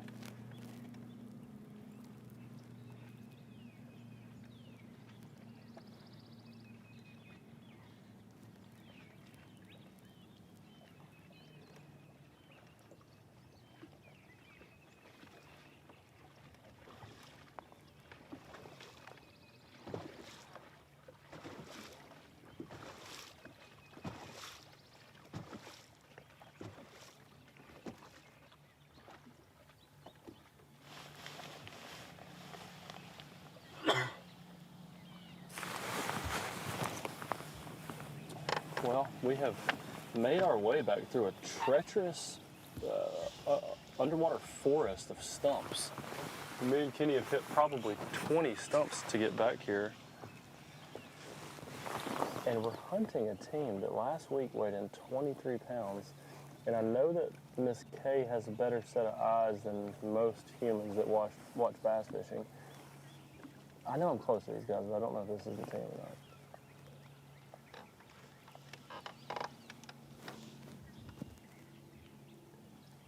No, I still don't think it is. I think these guys are further back.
Hey guys, what's y'all's boat number? Y'all got them so far? 137. They got one.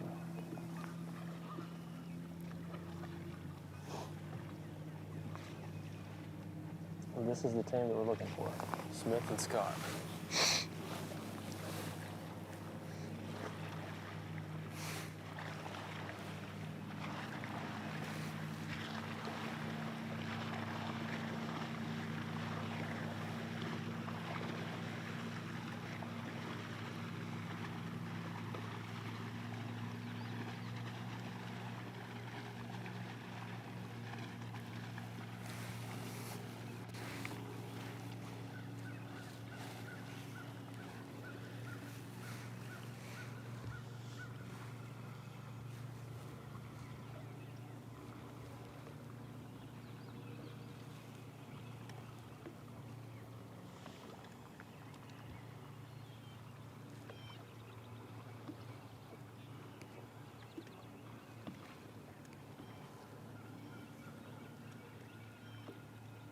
Hey guys, do y'all have any in the box yet so far?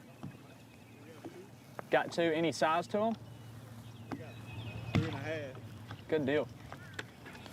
I don't know if y'all could hear that or not, but I just got time to ask them how many they had. They said they got two in the box with one good one so far. We've been watching them for a little bit, and it looks like they're just kind of picking everything apart. I've seen them slow down and drag on that point a little bit.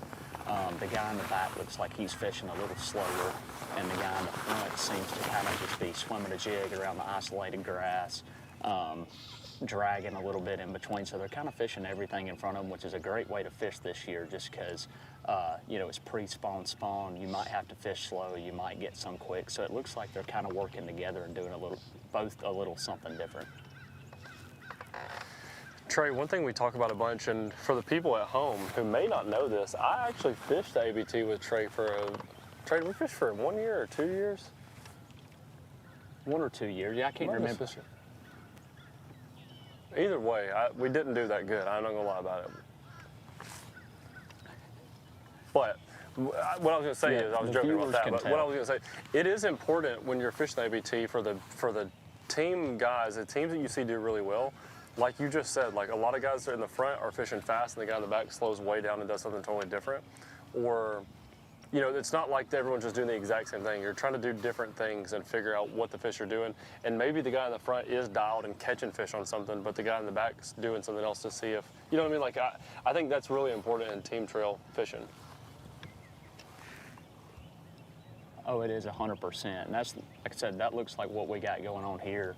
The guy in the back's kind of fishing slower because I know you had to deal with me front booting you all day. So sometimes when you're in the back, you know, you might just want to pick everything apart that the guy in the front might not be, just to pick up an extra big bite, especially like we were talking about when it's spawn. It's really important for somebody to kind of slow down and fish real slow and pick everything apart.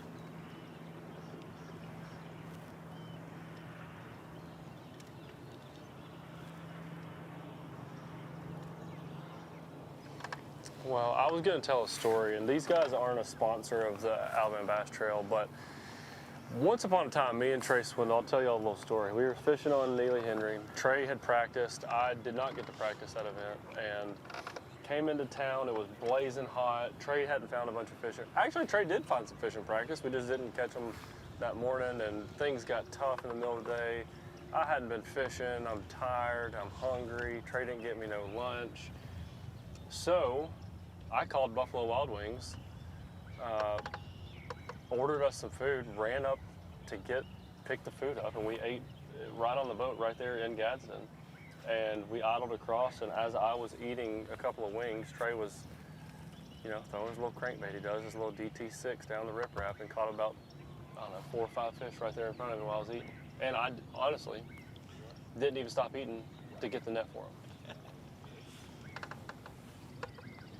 Yeah, and we did have fun, but we wasn't a great team together, I'll be honest. You can clearly tell this is why we're doing live coverage and not fishing this event, because we put our pride to the side when we realized that we can't compete with these guys. Oh, 1,000,000%.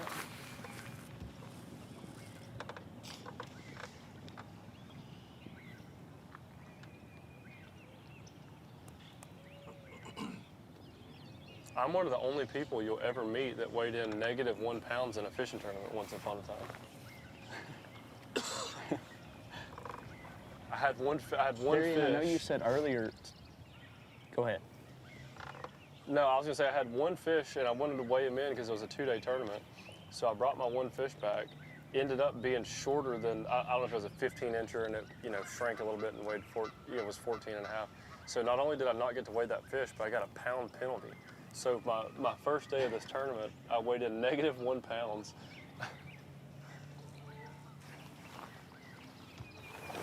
I know you said earlier this morning that you were around a lot of guys live scope, and I was curious to what you were looking at right now, who you were watching. Are you up shallow, or are you still dealing with a live scope this morning? So, great question. And for the people who are watching, if you're looking at the team that we're covering now, Smith and Scott, they are still live scoping. They're doing it totally different. It's an entirely different thing. My graph is not showing exactly what feet it's right here. 9 foot. So these guys might be at 8 foot, whereas earlier today we were out like 20 to 30 foot. The fish earlier, I would say, were more of like bait-related type situation. A lot of fast moving, a lot of little bitty minnow stuff. This back here seems like a lot shallower. So it's a totally different technique. They're throwing different baits. It's a totally different kind of setup. Almost seems more of like what you see and some of the, hooked up in the front, getting the net. Let's see what this is. Put the net back down. Fish came off. Almost like what you would see in some of the Texas stuff, I think. Like it's a totally different style of live scoping, very slow, methodical, versus that real fast-paced live scoping that I saw on kind of the main lake area. But yeah, we're back shallower, kind of on a flat.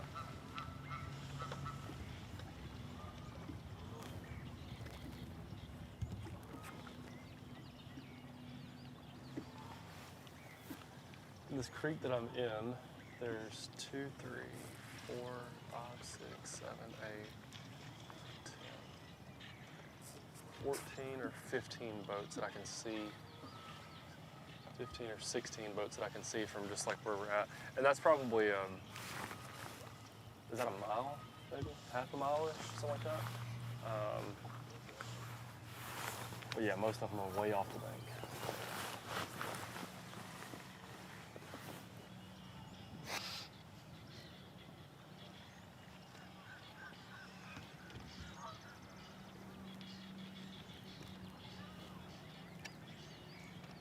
This is the team that Miss Kay, I've said this earlier, but I don't know if I've reiterated it, but this team that we're watching right now weighed in 23 and a half last weekend in the tournament on this lake and the Sylacauga Marine Trail in one.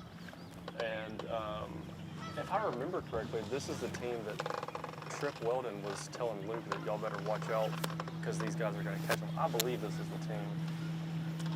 I don't know because I wasn't the one talking to Trip because I was out on the lake working in the rain and Luke was held up under Trip Weldon's porch getting his foot rubbed and drinking a hot chocolate.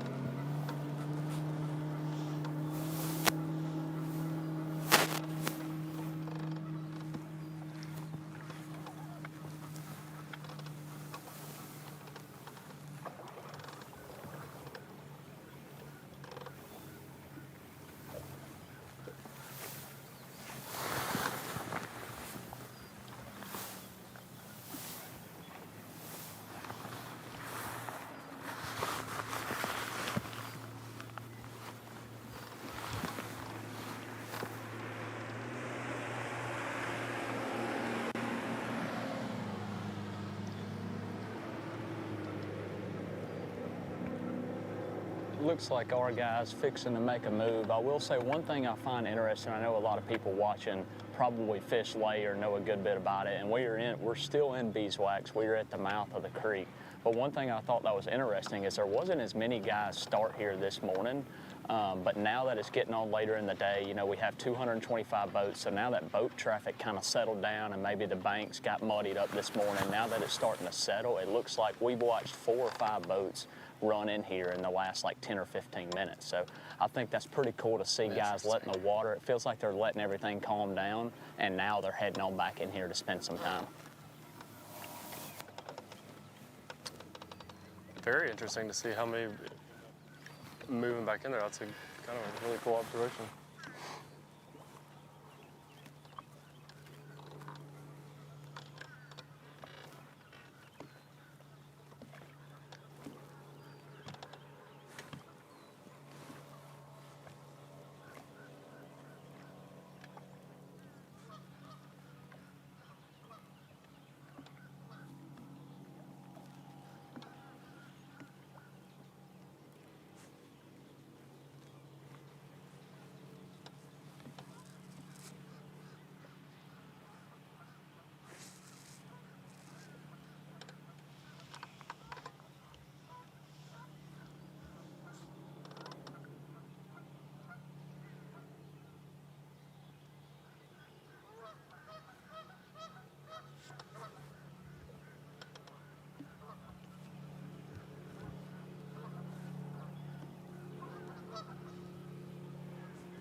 I think we might make a move here shortly. We've been covering these guys for a little bit. I kind of want to ease on down the lake or maybe up the lake. I'm not sure which way this yet. But we might make a move, see if we can't find somebody else to cover, kind of get away from the boat ramp area. Sounds good.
He just swing and miss right there? That's what I thought. He's He's had 2 fish that one came off, or I actually think he broke off and then just missed one right there, but he's not getting a ton of bites. I think he's probably just looking for big fish. I wish that we don't really have the ability to talk to these guys because there's so many stumps. If we talk to them, they're going to mess them up. Don't want to run into stuff.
So we've got Trey Swindles here today. He's in Beeswax area.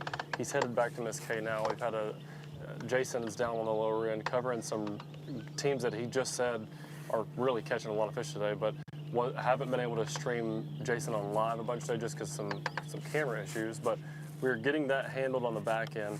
In the meantime, I would love to just fire off a giveaway, Kenny, because we don't have anybody else. And I mean, Trey's not here.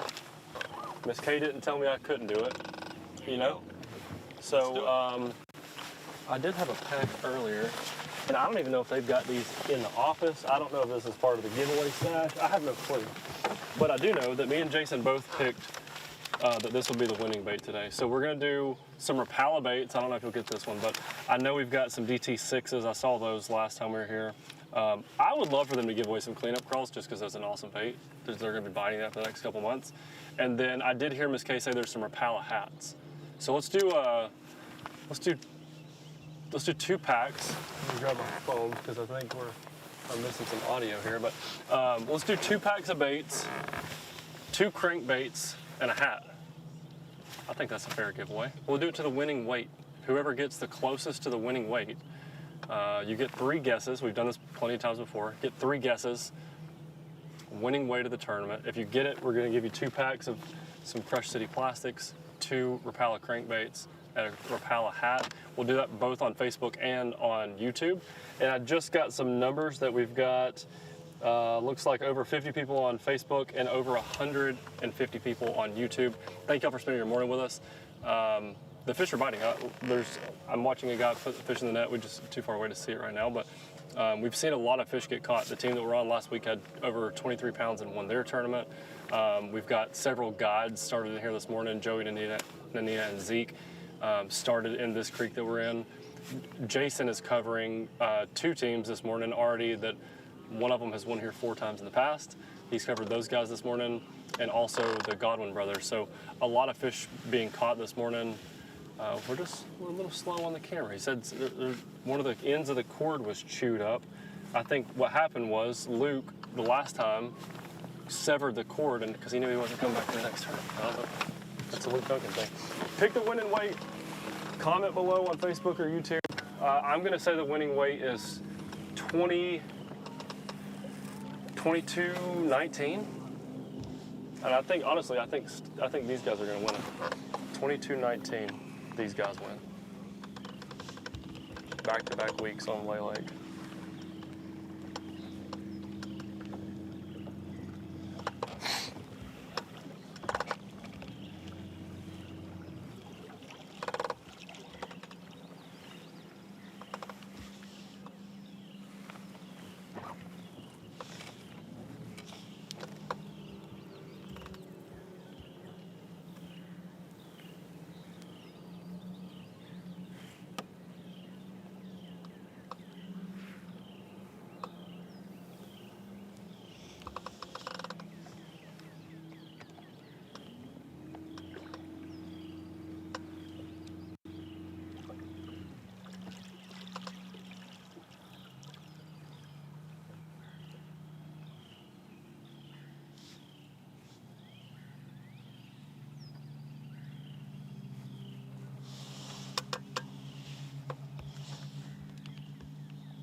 Darian, talking about this team, and you know, Trip Weldon told us that we needed to watch for them as we get closer to that Lake Martin tournament. They won a tournament last week with around 100 boats in it. You fish the Alabama Bass Trail. What does putting another 125 boats on this field, what does that do for a team that's coming off a big win like that? I think it's got two things. I think it compounds one. If you're talking about the fishing pressure, because last week there's 100 boats, so you know, I don't know their practice setup, but I would bet more than half of those guys practiced the day before. So you had a bunch of traffic on Friday and Saturday. Then the ABT crowd was probably practicing last week as well, so it was a lot of lake pressure. And then this crowd, like the ABT guys, they're pretty much going to practice Wednesday, Thursday, Friday. Almost every team practices that much, at least Thursday, Friday. So I think the compounding pressure that the lake is getting with back-to-back tournaments, I think you got that. The Coosa lakes are smaller than the Tennessee River Lake, so it does feel more crowded. Just in this creek that we're in, I said earlier, there was like 16 boats in here. And you could see all of them. Sometimes there might be 16 boats on a creek on Pickwick or Gunnersville, but you can't see all of them because the creeks are so big. But I definitely think you feel it. But these guys are fishing like really, they're fishing really confident, really slow, and you know, I think when you come off of a win, especially in that trail, obviously that's a bigger trail in the state that. In the southern, kind of like a little smaller area, 100 boats. But I think fishing with confidence is huge too. You weigh in over 23 pounds and you think you can do the same thing. That's back-to-back weekends and confidence is big. You know, you and I've been texting back and forth. You're really close to a lot of teams, but the area that you're in is kind of filled with stumps. And so you're having to be very careful navigating around that. I think some people don't understand that you just don't pick up and run to that next team. It's pretty hard to navigate out there right now. Yeah, like in the mouth where we were at earlier, it was a big open, like kind of the mouth of the creek, but this is kind of an awkward situation that's about to happen here. This guy picked the absolute worst. This is odd.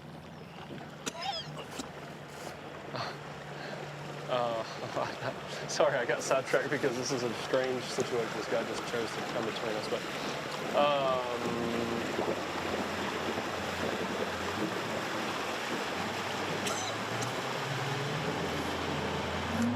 yeah, very stumpy through here. This guy, I don't know if he doesn't know where he's at or what. I don't really know what that was about, but yeah, he just ran through a lot of really shallow stumps that I would not have done.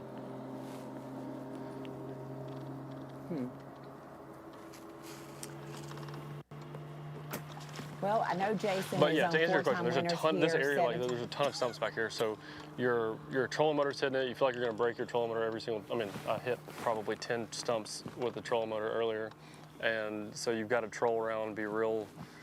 You know, you got to go slow. You just can't get to other teams. Like the boat that's right. You can see there's a boat kind of on the bank right behind these guys, but there's a million stumps between us and them. So maybe that guy that just left here would go hauling through there, but not me.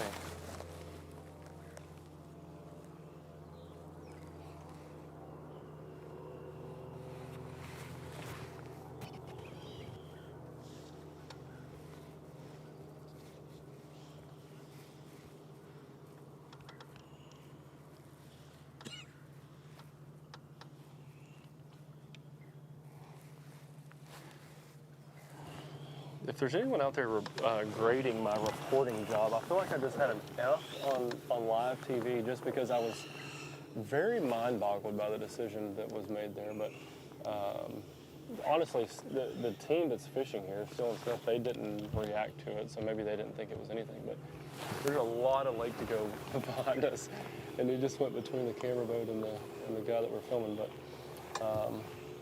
hey, the anglers never looked up, so maybe they didn't care. That's maybe why me and Kenny are over here filming fishing and we're not doing the fishing, because we don't know what we're talking about.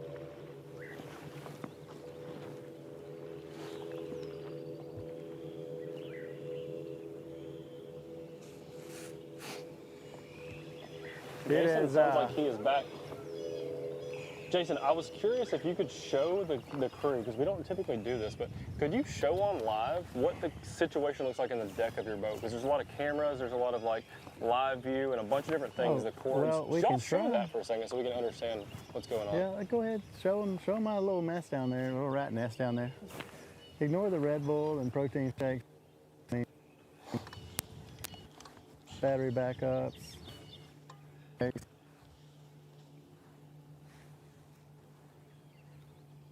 Yes, we've caught up with Colby and Chris, and we told them we would normally not be able to get around them because I have 0 cell service right now.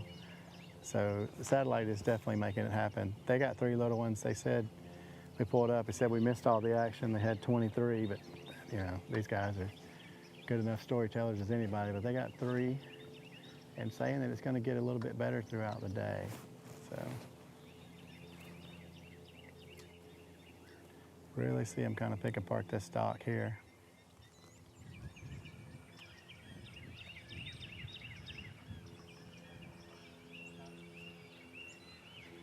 Working it real slow, looking right at them.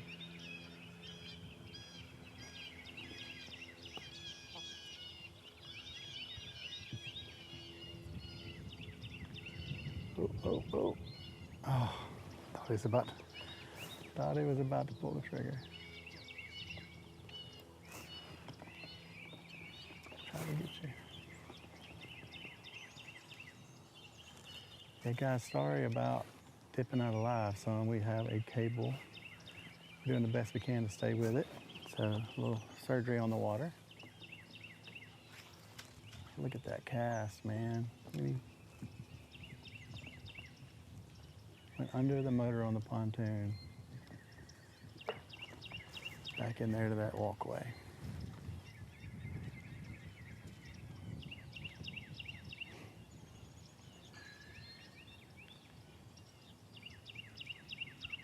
These guys won our first event, so they're technically sitting at our boat 169. Technically sitting in first place in the points because we only had one event, but the winningest team on the Alabama Bass Trail.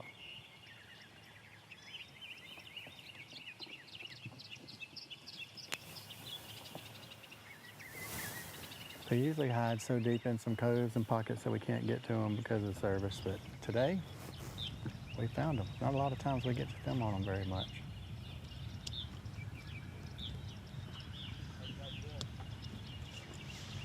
Yeah, we just got back down the lake here, pulled up on boat 22, David Mims and Ethan Geyer. We just talked to them. They said they had 2 so far. They said no big ones, but they got 2 decent ones, like 2.5 pounders. So looks like they're working down this stretch of docks real slow, maybe scoping a little bit in between. But they're fishing slow as well. We're gonna watch them work down this stretch of docks and see if we can't watch them boat number 3.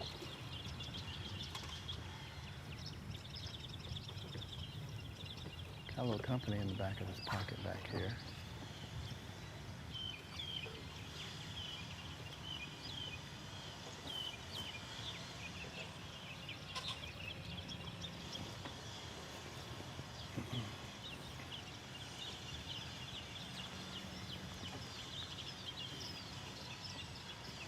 I will say you're never going to know who your neighbors are here at Lay Lake because we've got this house with the pontoon, but next door we have a house to the right that is brand new, and the yard work and all the rock along the bank, major upgrade.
No. No, sir. No, it hasn't been firing until about 9:30.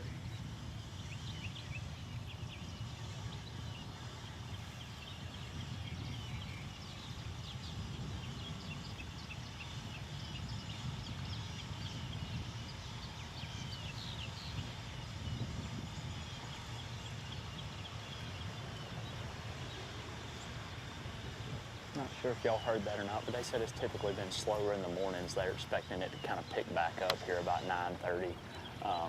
So it seems like they're pretty happy with the two they got so far after their practice. You know, the bite getting better on throughout the day, which we've heard several times this morning.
To make a move.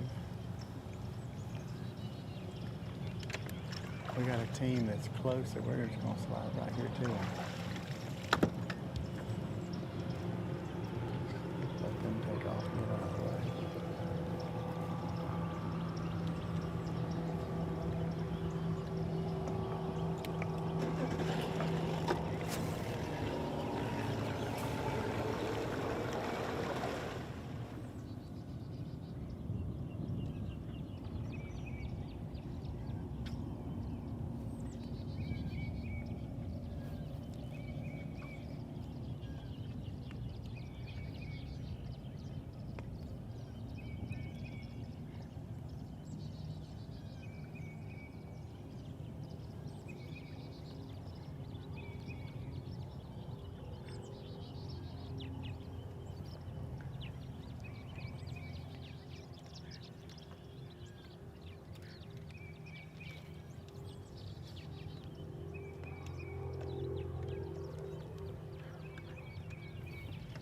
I'm not sure how good you guys can see them on live, but it's pretty cool to see. It's kind of like the last people we just pulled up to.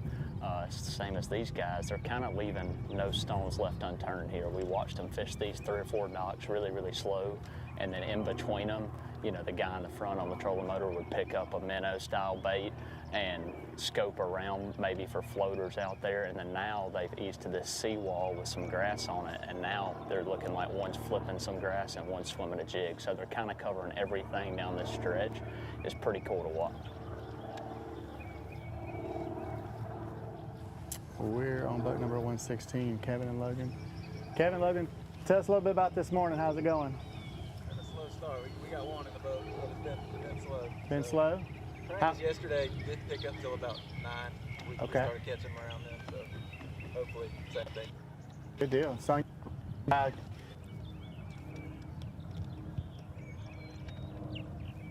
okay.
Thank you.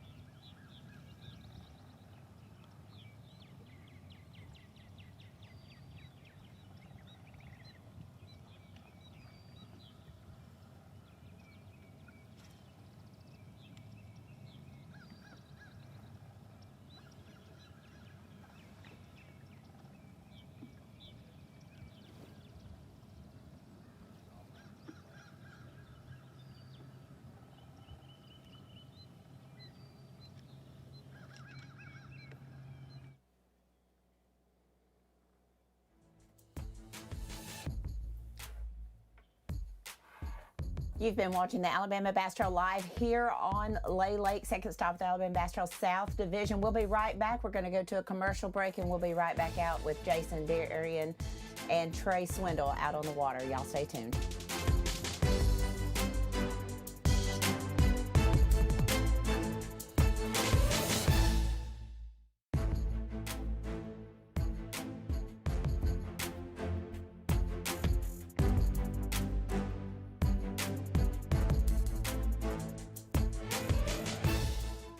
This portion of Alabama Bass Trail Live is presented by Phoenix Boats and sponsored by Pro O2, fish care at its finest, by Alpha Insurance, see Thomas Shelton, Alpha Man, brought to you by NetBait, Power Pole, Sweet Home Alabama, and by Yamaha.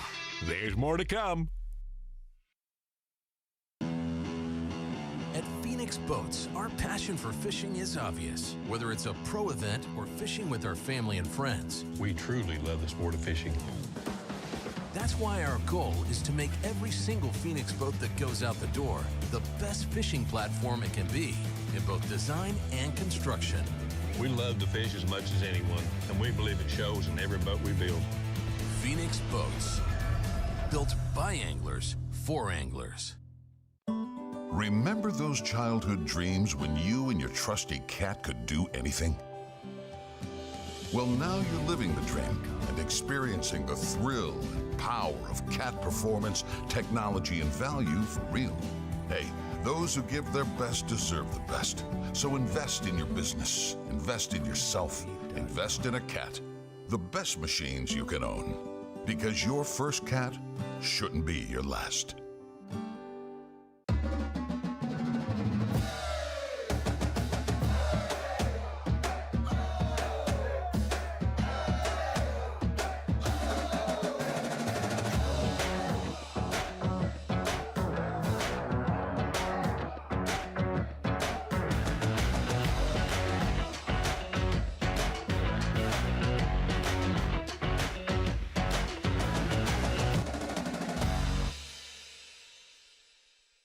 The perfect checking account doesn't exist. Not at a bank, that is. So why do you keep looking there? At AmFirst, you can get no minimum balance or monthly fees, an instant issue debit card, and free checks with unlimited check writing. But who doesn't want more? Like a rewards program you'll actually use, and convenient digital tools that make it easy to manage your account from anywhere. Now you could try and find that at a bank, or you could save yourself the trouble by checking with us. Stetson Blaylock, Todd Otten, Hank Terry, let's go! Garmin Live Scope, I tell you right now, if you don't have it, you are behind. It's just wild. It's like a video game. If you do not have that Garmin Live Scope, you are definitely missing out. Bassmaster Classic Champion!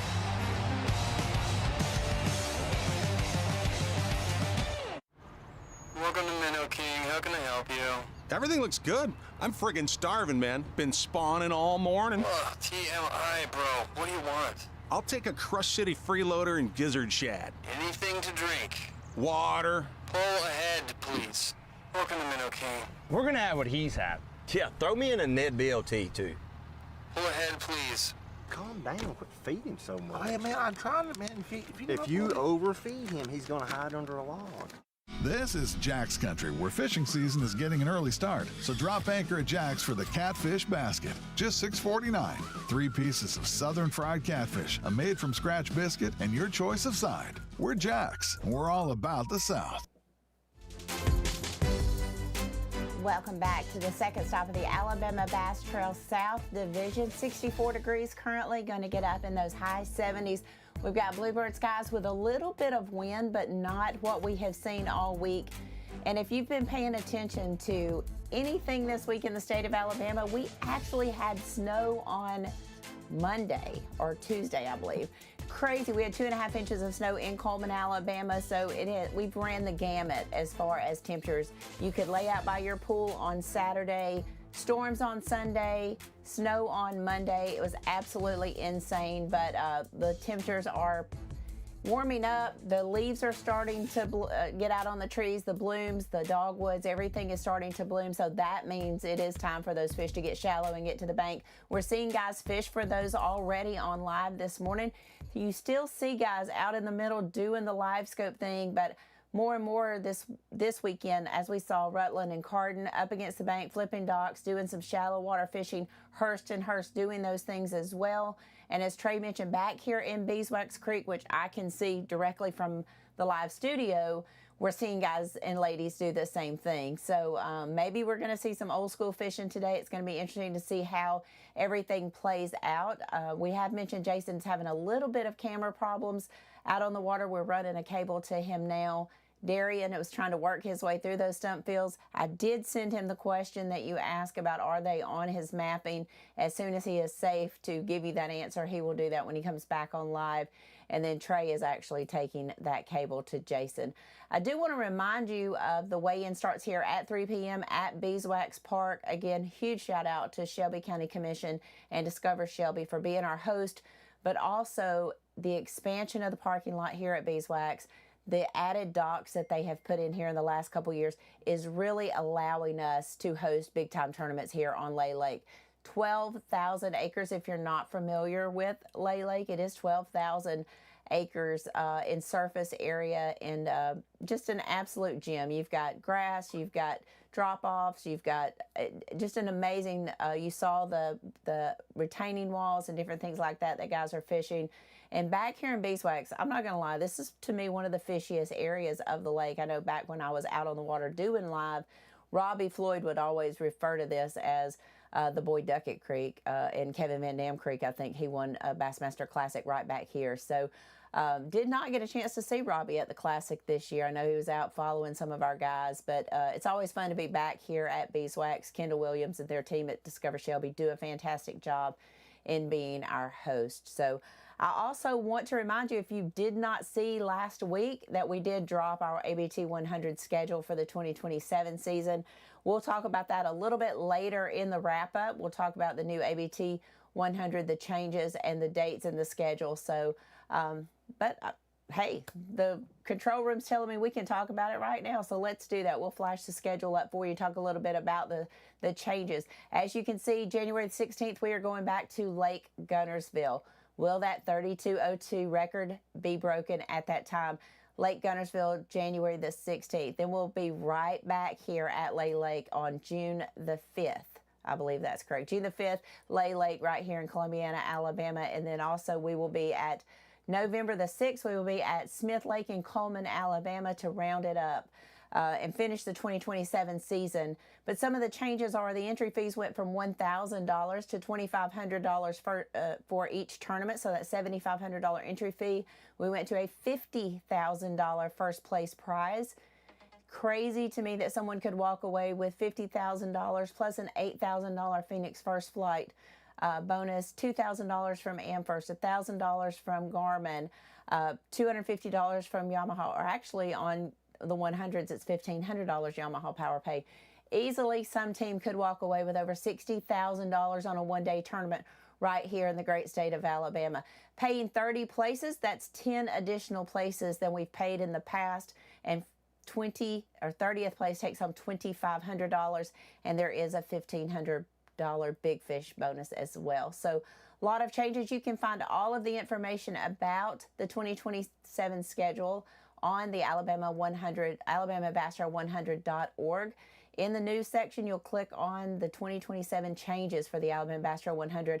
It's all outlined there, and the rules are already posted to the website. So if you're looking for a big investment for your time, but also a big reward if you place in those top 30 places, make sure that you check it out on AlabamaBassTrail100.org. So we're going to try to get out on the water really soon. I was trying to see if there was any questions and comments in the section that I could answer for you, but I think most of y'all want to know what's going on out on the water, which I do as well.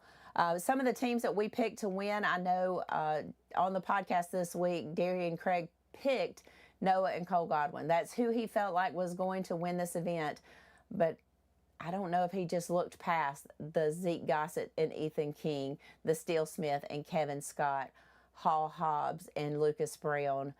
And let's not forget Chris Rutland and Kobe Carden, who have won here 4 times. But you've also got Anthony Goggins filling in today for Mr. Steve Sherbert, so he's fishing with his dad, Tony Goggins, today. C.J. Knight and Spencer Graves as well. The Miller brothers, Connor and then you've got Cade and Colby Krausen. I mean, there's so many good anglers in this field. It would hard to be to pick just one. So hopefully we'll get them back out on the water in just a little bit. Looks like Trey is on his way to Jason. So we will hopefully maybe get them back on water here in just a little bit. So. But let's talk about some of the teams that we've seen already today. Boat number 45, Blake Davenport and Philip Easterling. They had 3 fish in the boat. The Godwin brothers, boat 109, they had 3 fish in the boat.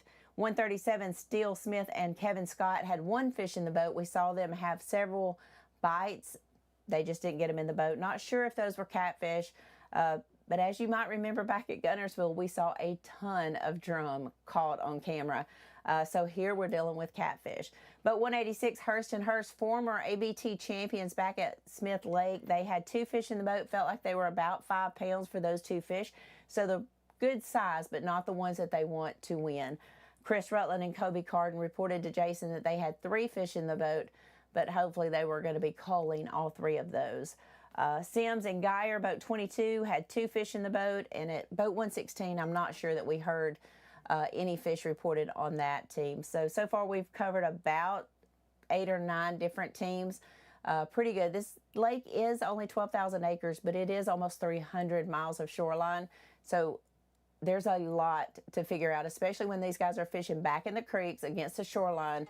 It takes you a little while to get to them. So it takes us a little while. And then you mix in the stump fields that, of course, Darian alluded to when he was covering Steele Smith and Kevin Scott. So those are the updates here from the water on the Alabama Bass Trail. Our team is back at it. They're back setting up the stage here at Beeswax. So it's going to be a fun day. It's going to be a beautiful day in the state of Alabama. Hopefully you're going to get out and enjoy some of this beautiful weather, because you just never know. It could snow next week. Of course it might. I mean, we're going to be at Pickwick, so that'll be our next stop on the Alabama Bass Trail North Division. The second stop will be at Pickwick Lake, another Tennessee River impoundment that is set up really great for large bass. Our actually biggest bass ever weighed in at the Alabama Bass Trail, a 1036 largemouth weighed in on Pickwick. So going to be fun to get there, but we've got a lot of work to do here. Welcome in Mr. Daniel Montgomery. He'll be his first time as your full-time tournament director. He'll be on stage today. Darian Craig will be emceeing. We're missing Luke, of course. I mean, he's part of our family. But give it up for Trey Swindle, doing a great job out on live today. Just a natural, So we're excited to have Trey with us. Actually, he is now set up on a team. We're going to get back out to him on the water now. Trey, have you had time to ask what boat number they are? I have. We got boat number 6, Foster Bradley and Nick Harris. We just talked to them. They said they had 2 good ones, 2 for about 9 pounds. As soon as we pulled in here, they were power pulled down, looked like they were fishing for one on bed, and made a few flips, picked up the poles, put it on 10, and eased right over here again. Now it looks like they're looking at another one. And from what it sounds like, I mean, they only got 2 fish, but they got 2 good ones. So it looks like the fish that they've had on bed, you know, since it is obviously tournament day, I'm sure this ain't, you know, a little one that they're sitting here looking at, since they've got two good ones in the boat already.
I know a lot of y'all are probably missing Luke Duncan. Nobody can replace him, but I was on the phone with him last night, and I made sure to tell him I was going to let everybody know that they got the Temu version of Luke Duncan here today. It was the best they could find, so I guess sorry to be stuck with me all day.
Looks like he finally got him to bite a little bit. Probably just nipped at the tails and missed him there. You see the guy in the back, sight fishing's almost a lot like scoping, as in the guy in the back, you know, there's really nothing he can do in a team tournament, but he does have some isolated grass back here. So you see the guy in the back picking up a swim jig. It looks like he's just kind of casting around while he lets the guy in the front work on the bed fish. It looks like I said, it looks like he just kind of nipped at the tail. He swung and missed, so maybe he's going to get that fish fired up. We can watch him catch one here in a second.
we're hooked up.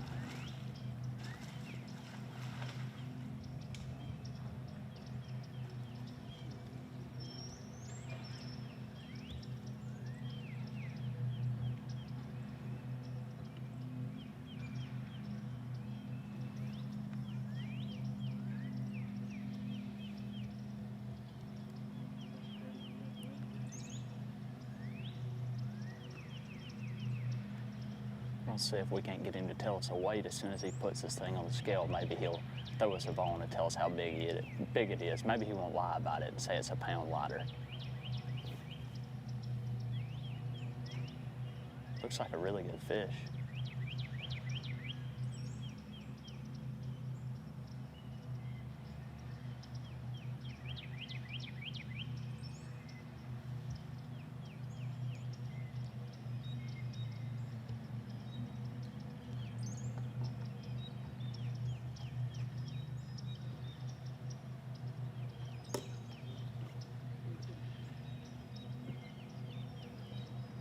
What's the weight on that one, guys?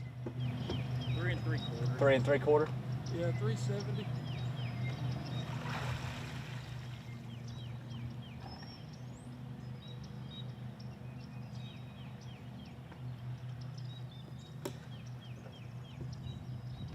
They're much bigger than what we thought. That Chip just let us know it was a 370. He said that one. But I thought it was a 3-pounder. Oh, really? Yeah. He let us know that it was a 370. He said it was a whole lot bigger than what they thought it was. So maybe it looks like they're going to go back to that other one and see if they can't get it to bite as well.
After we watched them catch that one, it looks like they turned right back around and they picked the poles up and moved right back to where we started on them and seen them pick up the poles quick. And Chip did say that he thought that one was a whole lot bigger than what he thought it was. So maybe they picked up the poles on this one and left it because they didn't think it was big, and now they might be thinking maybe that one's bigger than what we think. So it looks like they loop back around. They're going to see if they can't get this one to bite as well. Getting hot, little buddy. He said it's getting hot. He's got to start getting these bibs off. Probably not. We probably won't catch this, maybe. And then we're gone. How big do you think it is? If that was 3 3/4, this one's probably 3 1/2. Gotcha. But I think we got some other ones that pretty good ones.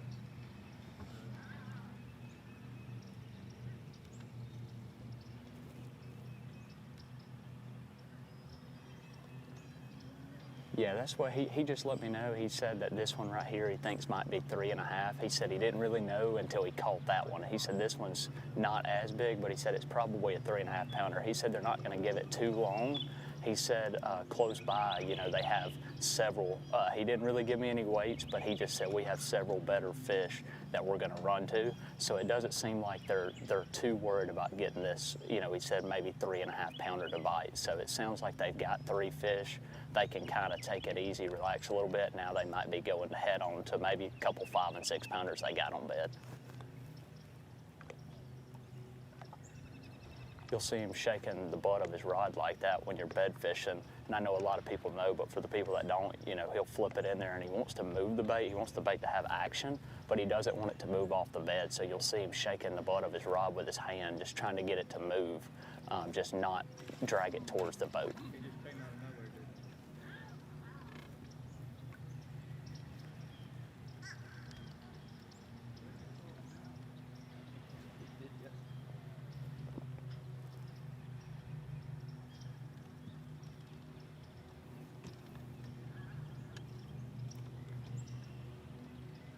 Looks like he might have just nipped at it. He flipped back in there real quick. Last time we seen that happen just a second ago, they got it to bite pretty quick.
Looks like Foster caught that last one. I think Nick was like, you know what, I watched him set the hook and catch this one. I'm gonna get this other one. So Nick's taking his turn. Looks like Foster might be taking a break. It's getting hot out here, warming up quick. It's a beautiful day. So he said, you know what, I'm taking these bibs and this jacket off. I'm gonna get comfortable and let Nick have a chance at this one.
Oh, you're good. We're going to 2 more. Y'all heading to some more fish on bed? Yes. Yeah, we got 2 more good ones. Good deal. That are, you know, 3.5, 4, maybe better. Heck yeah. It's hard. Today's the first time I've actually set the hook on a bedfish since last year, so gotta get the sizes. That's right. It's hard to size them up when you haven't done it in a year. As long as you didn't think they were bigger and they ended up smaller, that's the worst. Y'all got it the right way. One of them did, about a little bit, but I said it was 3.5 to 4 and ended up being right at 3. So. Gotcha. Still a good one. We're gonna make a long run, so there's a bunch of boats back there. Okay, good deal. We appreciate it. Good luck to you guys.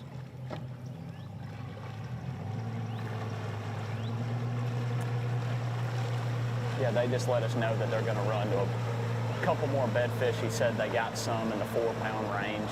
They didn't give that one right there very long, but they said they're gonna make a long run. So I think we're gonna take it to break. It's been an eventful day so far. I think the best of the fishing is still yet to come. So we're gonna take a quick break and we'll be back here with some more fish catches shortly. This segment of live coverage of the Alabama Bass Trail presented by Phoenix Boats is brought to you in part by Bait Fuel, Halo Fishing Rods, by TH Marine, Snag Proof, by Pro Guide Batteries, and by FishAlabama.org. Live coverage continues right after this. At Phoenix Boats, our passion for fishing is obvious. Whether it's a pro event or fishing with our family and friends, We truly love the sport of fishing. that's why our goal is to make every single Phoenix boat that goes out the door the best fishing platform it can be in both design and construction. We love to fish as much as anyone, and we believe it shows in every boat we build. Phoenix Boats, built by anglers for anglers. Remember those childhood dreams when you and your trusty cat could do anything? Well, now you're living the dream and experiencing the thrill and power of cat performance, technology, and value for real. Hey, those who give their best deserve the best. So invest in your business, invest in yourself, invest in a cat. The best machines you can own. Because your first cat shouldn't be your last.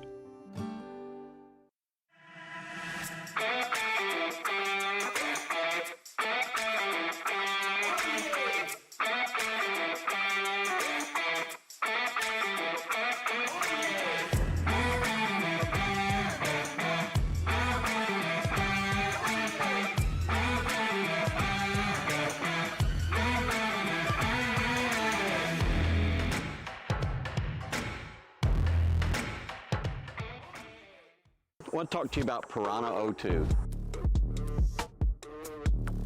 This is the exact system that we are running behind stage in all of our tanks to keep our fish healthy and alive so we can get them back in the water. Every dead fish costs you a lot of money.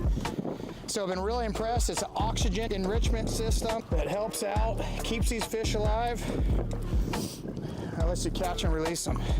Weight is the key in tournament fishing, so take care of it. Go to Piranha 02 and take a look.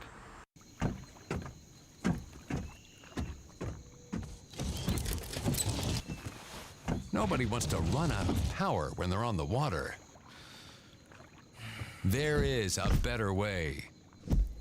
Introducing the Charge Marine Power Management Station from PowerPole that does the work of 3 devices, a traditional battery charger, a charge on the run, and an emergency start system. PowerPole Charge.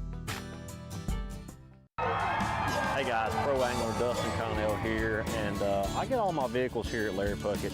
I travel all over, and I've got the 2500 diesel. I love it, tows my boat great. But if you're looking for any vehicle, an SUV, gas burner, or the diesel to tow something with, they've got it here at Larry Puckett. Not corporate owned, locally owned, and they'll treat you like family. Here at Larry Puckett Chevrolet, they let the customers do the talking. This is Jack's Country, where the fish aren't the only ones biting. Try the Jack's Catfish Basket for just $6.49. Crispy fried catfish, a scratch-made biscuit, and a classic side. No catch and release here. We're Jack's, and we're all about the South. Welcome back to the second stop of the Alabama Bass Trail South Division. As you can see, Beeswax Park chock full of trucks and trailers this morning. Lay Lake, we are looking for largemouth and spotted bass, 12 inches or larger.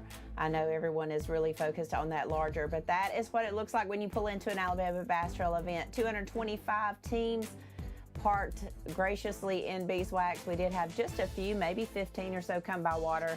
But that is 210 or so of those trucks and trailers parked here at Beeswax. Everyone trying for that $15,000 first place prize, but also trying to punch their ticket to that championship later on at Lake Eufaula, $100,000 no entry fee championship to be exact. So there looks like there is a local guy coming in trying to find him a place to park so he can go fishing today. We had a few of those come in earlier today as well, but there you have it, Alabama Bass Trail South Division, stop number 2 here at Beeswax Park. We're going to get back out on the water really soon, but as you can tell, there's not any bleacher seating here. So if you are planning on coming down to Lay Lake today, I highly encourage you to bring your lawn chairs and sit with us. There is quite a bit of water on the ground here just because we had some rain earlier in the week. And then we contribute quite a bit of water back to the ground when we are weighing in our fish. So please make sure that you bring your lawn chairs and come and visit with us. This is always a good place for us as far as visitors and people coming to watch the weigh-in. So we highly encourage that. Would love to have you come out and visit with us and watch us crown a new Alabama Bass Trail champion. Darian is out on the water. I know he's on a new team. I can see it in my monitor here to the right, but we're going to give him just a minute to get set up, get the team number, find out if they have anything in the boat, and we'll get back out on the water with him really soon. But I love seeing the comments in the Facebook and on YouTube about Trey Swindle. He is doing a fantastic job for us today. I did send Luke a message earlier letting him know that Trey was kind of targeting his job. So he might need to be a little careful next week when he gets back to Pickwick Lake. So I do want to thank Trey for taking time to be with us today and helping us out on live. He's doing a fantastic job and glad to have him. He's one of the anglers that's been with us a long time. He's fished all over the country as far as opens and Toyota series and different things. So he has a lot of experience out on the water, now bringing it to the front of the camera here on live. So I believe Darian is out with another team. He sent us a picture just a minute ago, guys, and I'm not going to lie. Boat number 99 held up a big, big bass. They're expecting it to be somewhere between that 6 to 8 pound range. James Pitts and Jonathan Monkus, a monster Coosa River largemouth bass. So we'll get to see that today at the weigh-in, so you'll definitely want to stay tuned for that. But right now we're going to get it back out on the water with Darian and let him update us to see if they have anything to go with it.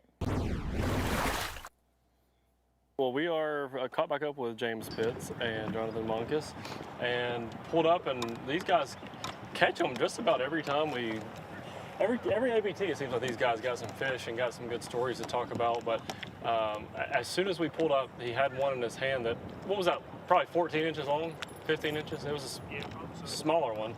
And I said, y'all got him? He said, no, this is only the second one, but the other one we got is between 6 and 8.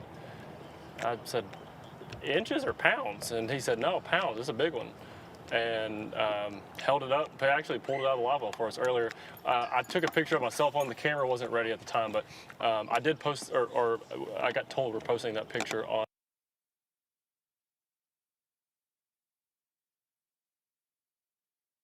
so we can pop the picture up on the screen.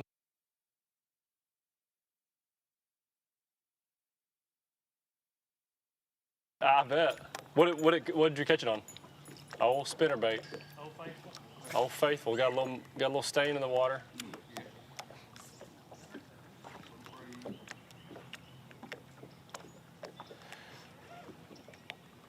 Well, one thing I noticed as we've been sitting here for a minute, y'all are fishing particularly slow.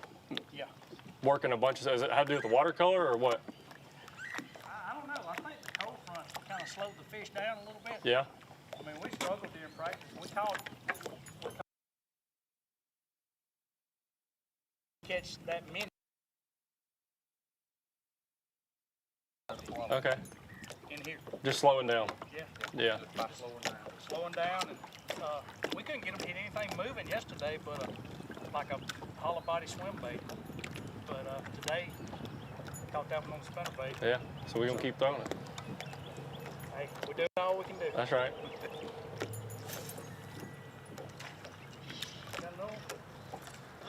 Look at there. He ain't gonna help much. That's a baby.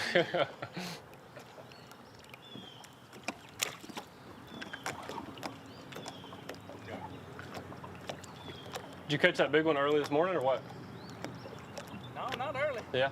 Probably hour ago. About an hour ago. Gotcha.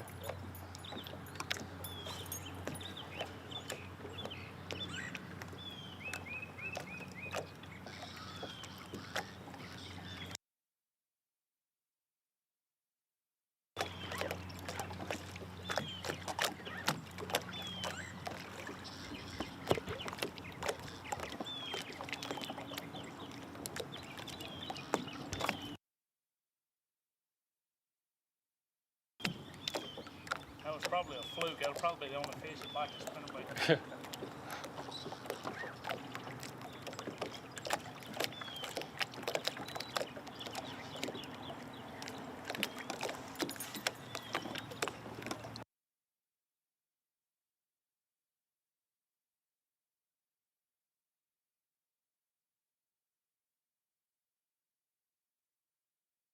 Tried to go around the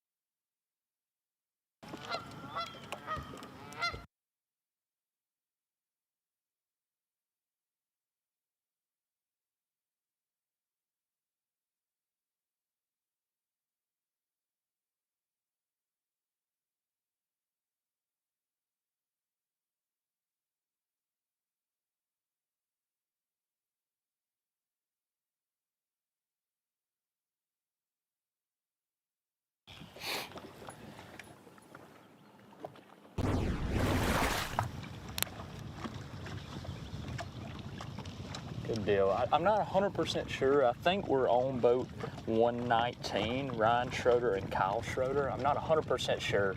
I haven't got to ease up here just yet and ask them, but I'm almost 100% sure that's who we're on right now. It's kind of hard to get close to them because it looks like they're out in the middle of this creek scoping.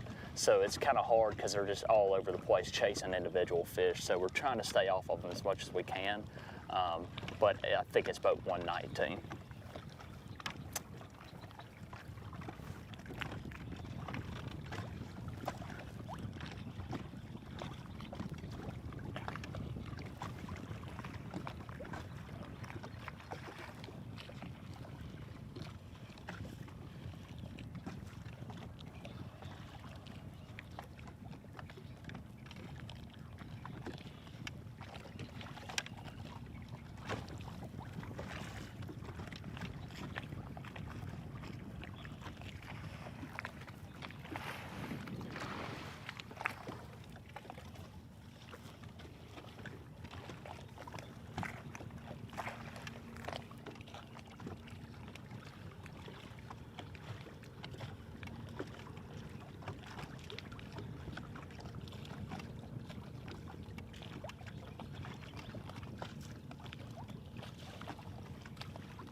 We're hooked up right now.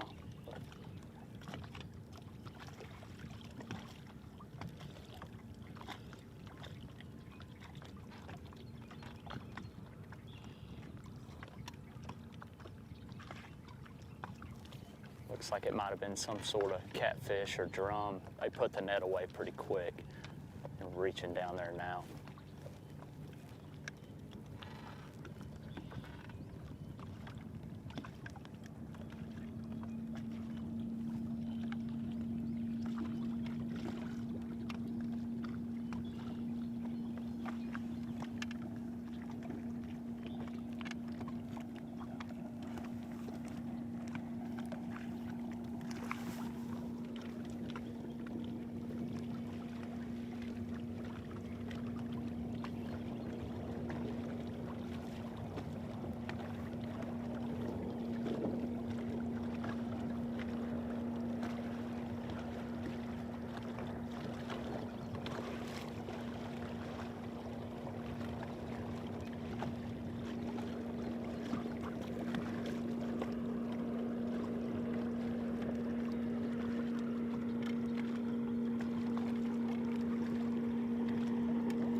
hooked up again.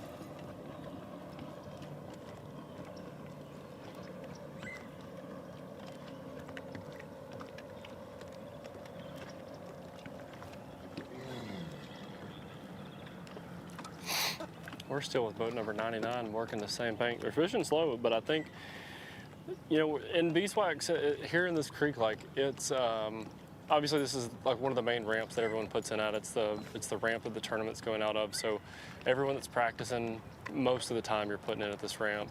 There's a ton of tournaments here. So a lot happens. Like there's fish get released in this creek and they stay here, and there's obviously a ton of fish that live in this creek. There's it's a big creek, a lot of structure, a lot of grass and docks, and you got rocks, riprap bank, bridge, shallow grass, deep channel in the middle. You kind of got a little bit of everything here, so a lot of fish live here. But I think also when you have a big tournament like the ABT, everyone's going to stop and fish a little bit in practice, because whether you just put in and you want to go fish for a second before you make a long run somewhere else, or on the way back in after a long practice day, let's save an hour to go fish in beeswax. Like that's a normal thing that you would do. So it gets a ton of fishing pressure. And I think just like these guys are doing, slowing way down and just fishing methodical. Like they've got one over 6 pounds right now, and they know that's a really good kicker for the day. So you slow down and get 3 or 4 more decent bites even, you got a good shot at it. So I don't know what these guys are doing. We've seen them catch 3 fish since we've been on this bank, and again, just working really, really slow, but water's got a little stain, a pretty good stain to it actually. So I think, a lot of times that happens, you're wanting, they're now throwing a square bill and a spinnerbait. You want something that's gonna draw fish. A little bite right there. Draw fish with, the vibration or the sounds, and making the same cast over and over to get them to bite.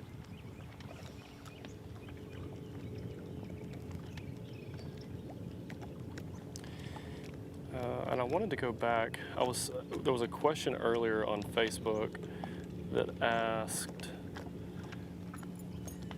on a particular creek with the stumps, is it marked as having stumps on Navionics or other maps? Lake can be unnerving with so many stumpy areas that aren't marked.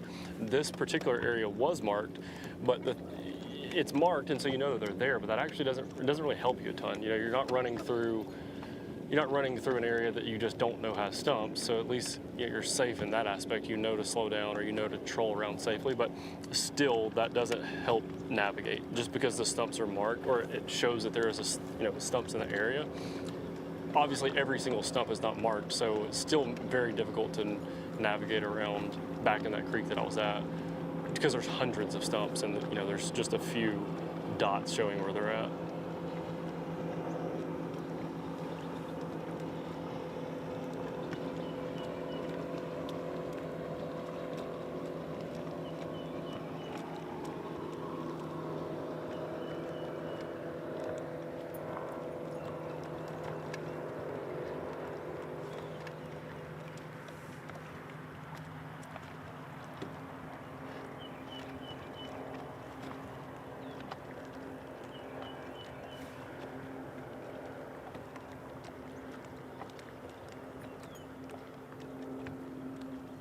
We're hooked up again.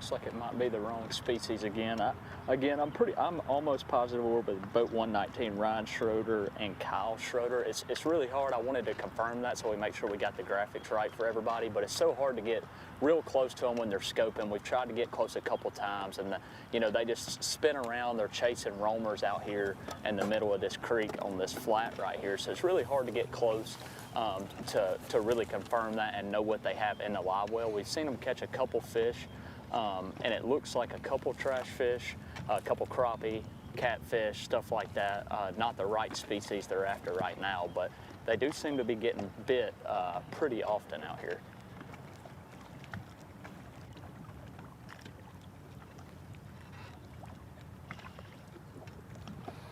Trey, when it comes to like covering teams and it's kind of hard to tell, like you said. You don't know if it's exactly who it is. Sometimes they're bundled up. Sometimes you know their names, but you don't know their faces. The good thing for you is I have set the bar really low on covering teams and confirming that it's an ABT competitor. Sometimes I've just pulled up on a random father and son that was just out on a Saturday fishing. I pulled up on two old buddies at Logan Martin that never even fished a tournament before. I pulled up on a boat I thought had 2 people in it. And then somebody else popped up. There was 3 people in it, and so I've set the bar really low. So if you're not covering an ABT team, don't worry about it. Well, I appreciate that.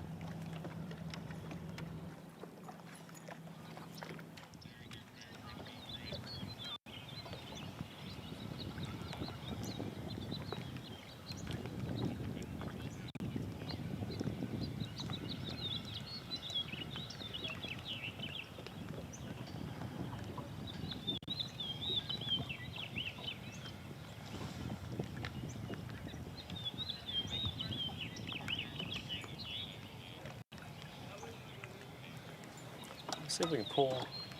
All right, well, here we go. We've got the fish catch from earlier. We don't have the actual video, but he did get back in the live well and pull the fish out, which is a very risque move to do in a tournament. But it says he says he thinks it's a 6-pounder. Caught it on a spinnerbait, slow rolling it, and he said it jumped about 5 or 6 times. Fought him all the way around the motor, holding his rod out over the talons or raptors, whatever he's got, and says he's like fighting the fish all the way around the boat. So. Chaotic moment. I'm sure that was an exciting one. We wish we would have had on camera, but we were not around the area when we caught the fish this morning. But still a really good one. 6 pounds, probably not going to be a big fish of the tournament, I would imagine, but you never know.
Justin, what kind of weight y'all got? We got 3 for about 9 something.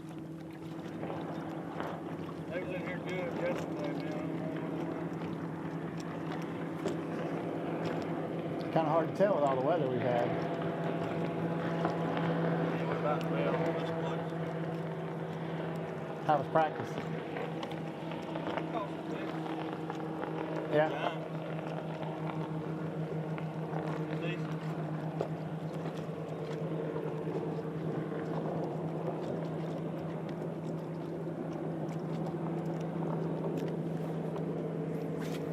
I can see him from here.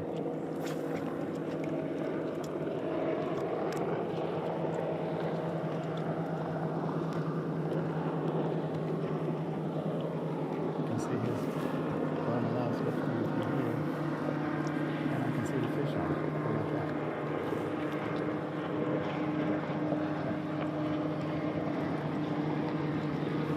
It's got some isolated stumps out here just sticking straight up. We've talked about some stump fields this morning. These are really scattered stump fields. We're sitting in about 9 foot of water, and some of the stumps come out of the water about 6 inches. The rest of them are just under the surface. Hate to bail on y'all, man. No, you're good, bud. You're good. Good luck. Appreciate it. But those, you can see the stumps just barely above the top of the water. And on the screen, you can see them really clear. And that fish was really sitting right up next to that stump. They're gonna make a move. Here comes another one of those stumps. They're gonna make a move. We're gonna ease on down the lake just a little bit. We got another team up ahead of us. I really don't have much for a few more minutes, but we'll be there. So we got a lot of guys that are moving around today, just bouncing around. This is about the time of the day where they've said, hey, it's really going to start getting better. So we're looking for this 9 o'clock hour, 10 o'clock hour now. Guys have said, you know, hey, as the day goes on, it just gets better and better. And that's kind of the weather pattern here too. It's been really crazy, really different. And now it's starting to stabilize a little bit with this sun coming out. Really, bluebird skies are going to make it a little harder, but it'll help these scoping guys because the fish will be out here moving around a lot. So I'm just easing down this bank right here that's full of stumps all the way through here. Got a boat just ahead of us. I know Darian's about to pull up on another team. Darian, what you got, bud?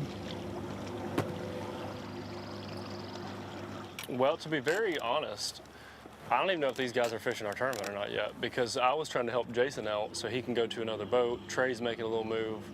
We just left those guys and we're trolling right down the bank to these guys. So I believe I see a ribbon on the front of their boat, but I don't have confirmation just yet. I'm pretty certain they got a ribbon though. And for the people watching, Kenny, our camera guys, they can zoom in with the camera so close, and they can point it in there and see that ribbon or not, and then we'll always get a heads up. He's giving me the look like I don't see it yet. I do think this is an Alabama Bass Trail jersey though, so that's always a good sign. But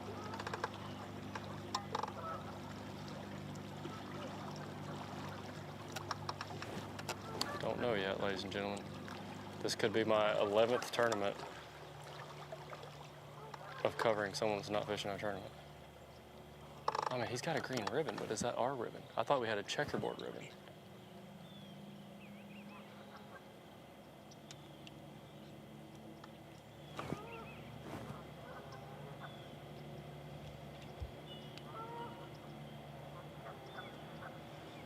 What's y'all's boat number? 89. Y'all got any? 2 fish.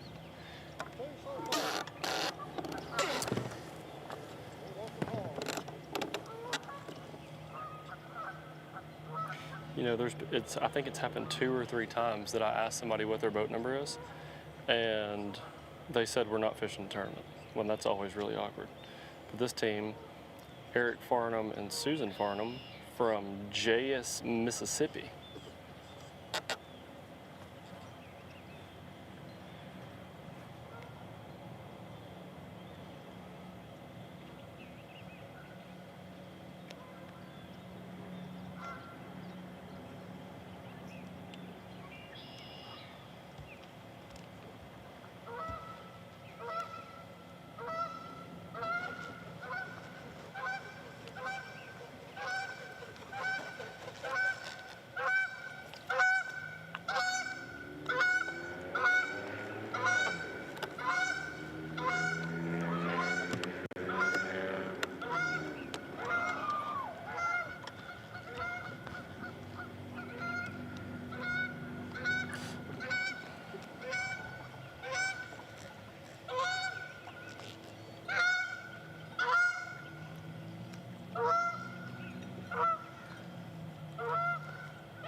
Sir? Were you at the pier putting the boats in this morning? I was around, yes, sir. Okay. All right. Whoever did it today did a really good job. As far as just get them in and out quick, Yeah. I thought the same thing. I thank you. I'll make sure they get the message. That was always, they always do a good job. I don't know why it just worked out so much better today. Yeah, they were moving fast this morning.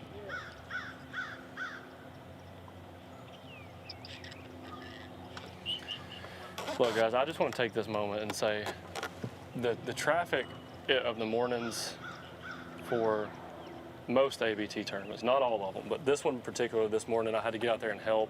I had the cones, I had the light thing. Luke Duncan wasn't here. And he said it's the best one he ever seen as far as traffic getting out. And I work hard at that. I do pride myself on just getting people in and out of the water. You know what I mean? Making sure y'all dim your lights, turn on your fog lights, turn off the headlamps. No, I'm joking. We got an awesome team of guys, the ABT, that you know, getting all of the tournament staff, the live coverage staff, Miss Kay obviously directing the whole thing. There's I don't know, maybe 20 or 30 people that make this thing work. Probably more than that, honestly. But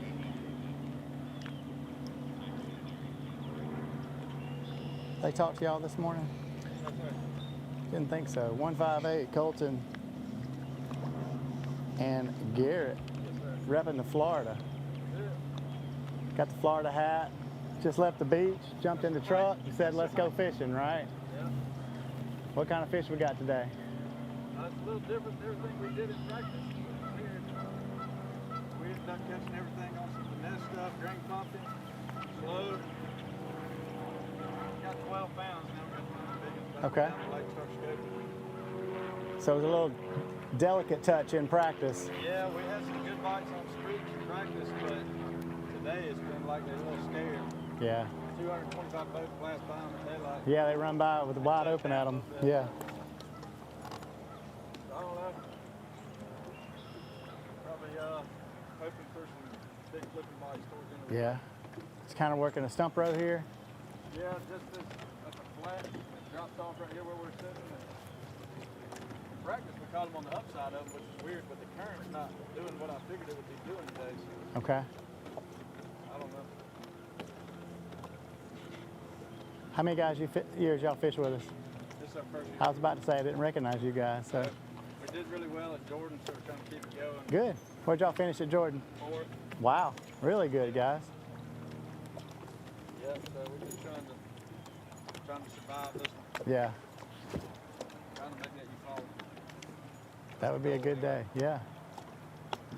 Where's home? Laurel Hill, Florida. Laurel Hill. I don't even know where that is. Crestview. You know where Crestview is? I know where Crestview is. Laurel Hill's about 30 miles. Okay. Or north. I live on the Alabama line. I was about to say y'all are almost Alabama boys. Yeah.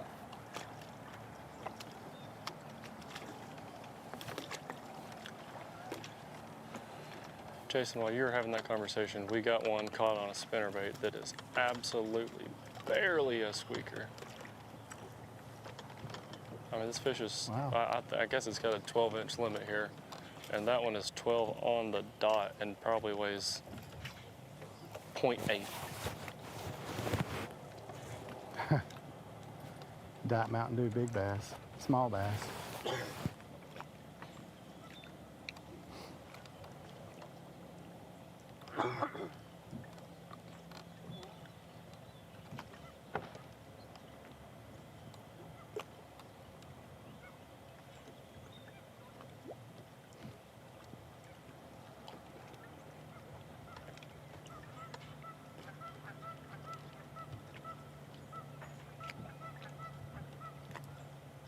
How about the Florida boys coming into the first year and taking fourth, the first event?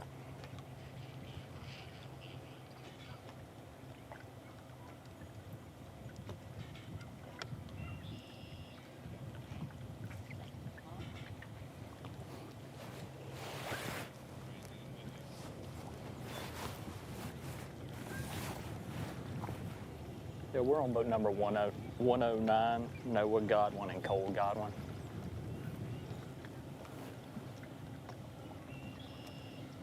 We just pulled up to them here and got a little update from them. We wanted to check back in and see what they got. They said they got a little over 15 pounds. They said they got 4 little ones with a 7-pounder in the box. So they got 15 pounds with 1 big one and 4 tiny ones. So they got a lot of room to grow.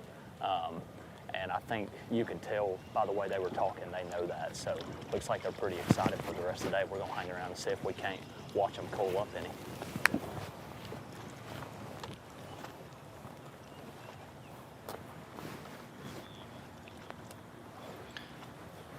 All right, Trey, we're going to leave you with those guys, and we'll make a little run.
I'll say one thing. I know the best feeling in the world when you're tournament fishing is knowing you got room to grow. And what I mean by that is, if let's say you have 15 pounds, but you have all 3-pounders, you know, you don't really have a small one that you can upgrade very easily. Like I said earlier when we talked to them, they said they had a 7-pounder. So, you know, if they've got 15 pounds with a 7-pounder, they've got 4 pretty small ones that they could easily cull. And I know that's a good feeling this early in the day, especially everything we've heard so far with the bite getting better later. Like I said, you know that's got to make them feel good right now, knowing they already got that kicker bite in the boat.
tell you another thing I noticed even this morning here at Blast Off, looking around at all the boats. There is no John Coxes in this field. Everybody out here is running a Garmin with forward-facing sonar. So there's one thing for sure: if you're going to win the Garmin bonus money, you better catch them, because just about everybody, if not everybody out here, has a live scope. Now, we have seen a lot of people not using it today, but they can still get the Garmin bonus if they do run a Garmin. So one thing's for sure: if you want that contingency money, you better catch them.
Guys, y'all said you got 2 fish. How was practice?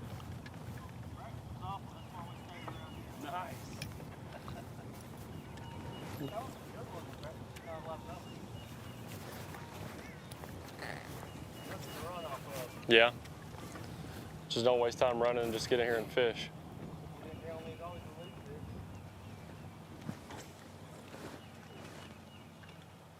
We've had more bites this morning, just didn't get them. Hoping they'll pull up throughout the day. Yeah. You'd think that. It sure has warmed up quick.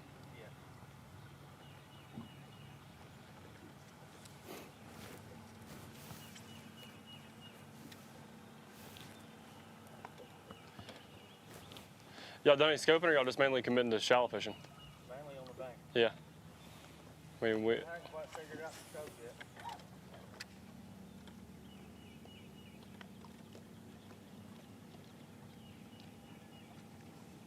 Gonna grind it out on the bank all day. Yep. We'll pull through. They should. They should be. Yesterday.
Must have sprayed this grass this year. It's got nasty. Yeah. Is it like that everywhere, or just this one stretch? Everywhere. Really? It's everywhere. It's got a bunch of slime in it. Huh. Algae.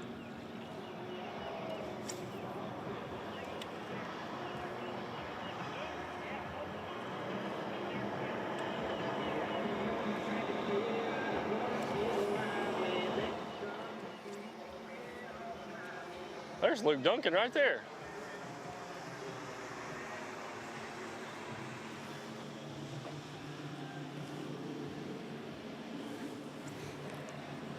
Kenny, can we get a quick rip of those guys? I don't know if we'll...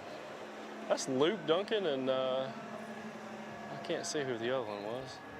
Greg Bowie from TH Marine. Both of them riding around together in a center console, blaring Florida-Georgia line.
Not a big one, but it's gonna keep.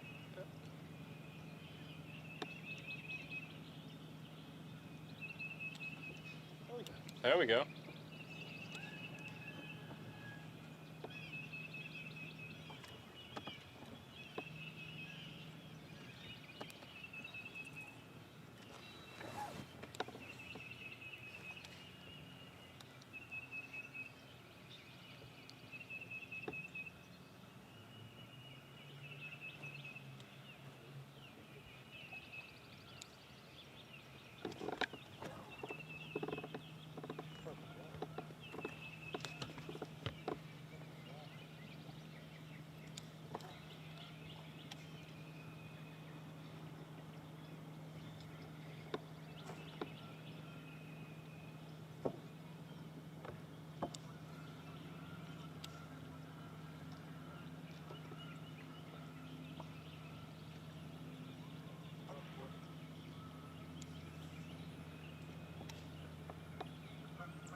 Welcome back, Trey.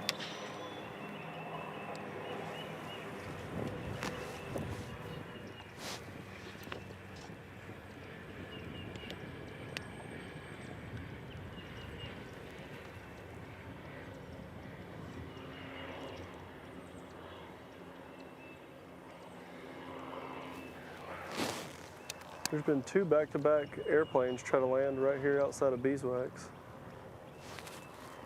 I don't know if they're taking off from the water or if they're just flying really close and then heading back up, but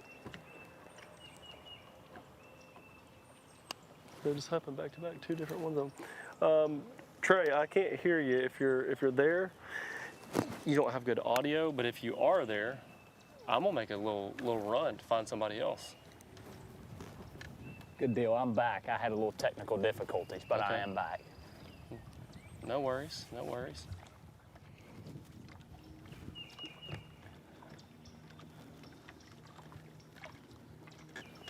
We're on boat 208, Gentry Gordy and Hunter Farish. Looks like they're just working down this main lake bank right here. We've seen them throwing a spinner bait just as soon as we pulled up, and now they're slowing down and fishing this dock right here. What do y'all got, guys? 0 right now? Sounds like it's been pretty tough on them so far. They said they ain't got anything in the boat now.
know we talked to them and they said they had 0 right now. But with everything we've heard today from just about everybody we've talked to, with everybody saying the bite's picking up later in the day, you know, it's still early, and like we said, they're both 2:08, so they're going to have a really late check-in. So if the bite does pick up in the evening, you know, although they've had a tough start to the day, they still got plenty of time to make something happen, being that late of a boat number.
Looks like he swapped it up a little bit. This is the first time we've seen a jerkbait today. It looks like he's just going down this little steeper bank. He was throwing a wacky rig or kind of a finesse style bait. I couldn't exactly tell what it was, but now it looks like he's picked up a jerkbait once this bank got a little steeper on the main lake.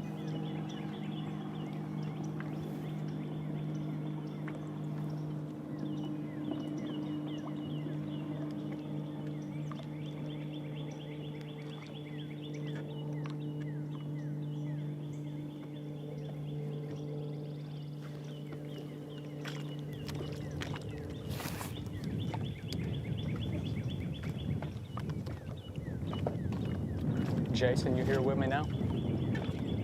Yes, sir. Boat 119, Ryan Schroeder and Kyle Schroeder. I think you just talked to them a few minutes ago. I did. I think I did talk to them. What's it looking like with them now? A couple fish. We're about to find out. Guys, y'all caught any more lately? Okay, I know Trey talked to y'all earlier. Still running the same game plan, I guess. Bunch of drum, mix in. Wow. That makes it hard for sure.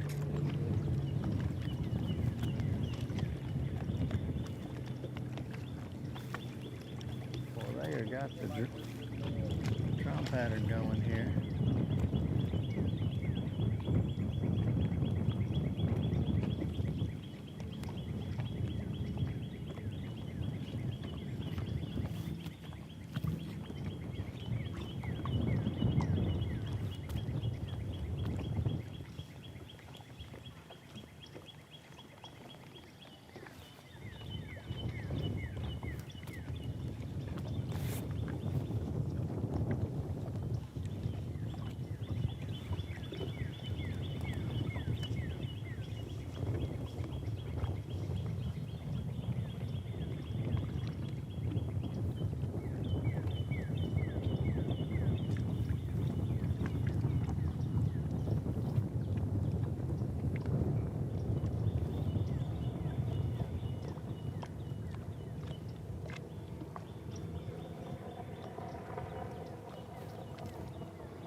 Jason, we might leave it with you. We might run on up the lake and try to find Okay. somebody else.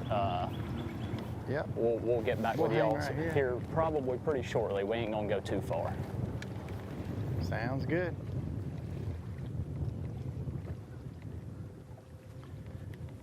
These guys are just scanning around, not making a cast so they see what they think to be a bass.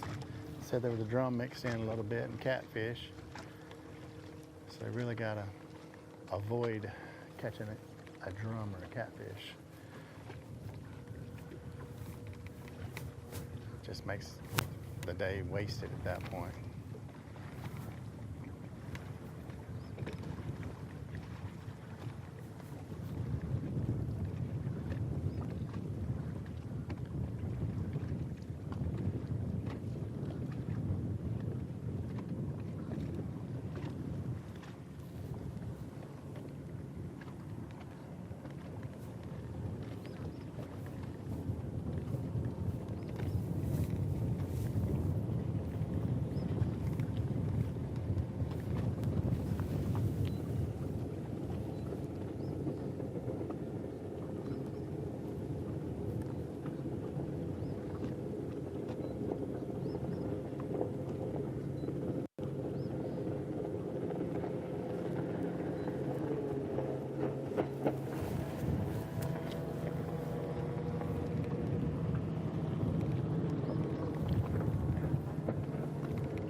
A lot of boats moving around now.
Darren, I think you're catching up with another boat. Well, Your plane's you know flying how over this us goes right with now. me, Jason. So, I know you heard me say I think it's boat number 94, which is always an issue for me because you yell out at them, what's your boat number? And then if one or both answer, you got AirPods in, you got geese, just squalling over here as they fly low to the surface. I think he said 94. And if it is, this is Parker Odom and Colton Odom. If it's not, well, then I apologize to you guys for calling you the wrong name.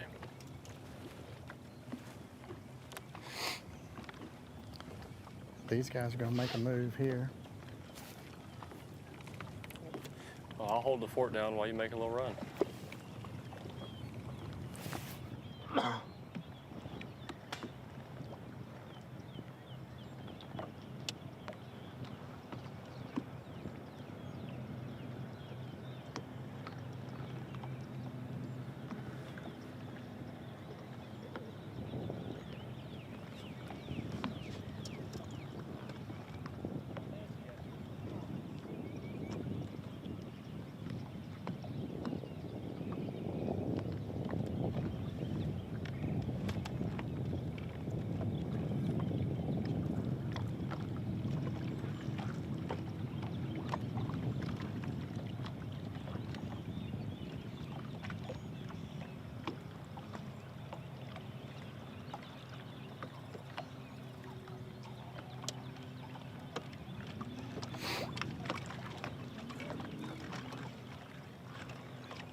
Trey, I am up here kind of north of Beeswax, watching some live scoping going on in the middle of this, kind of a random dingier creek up here.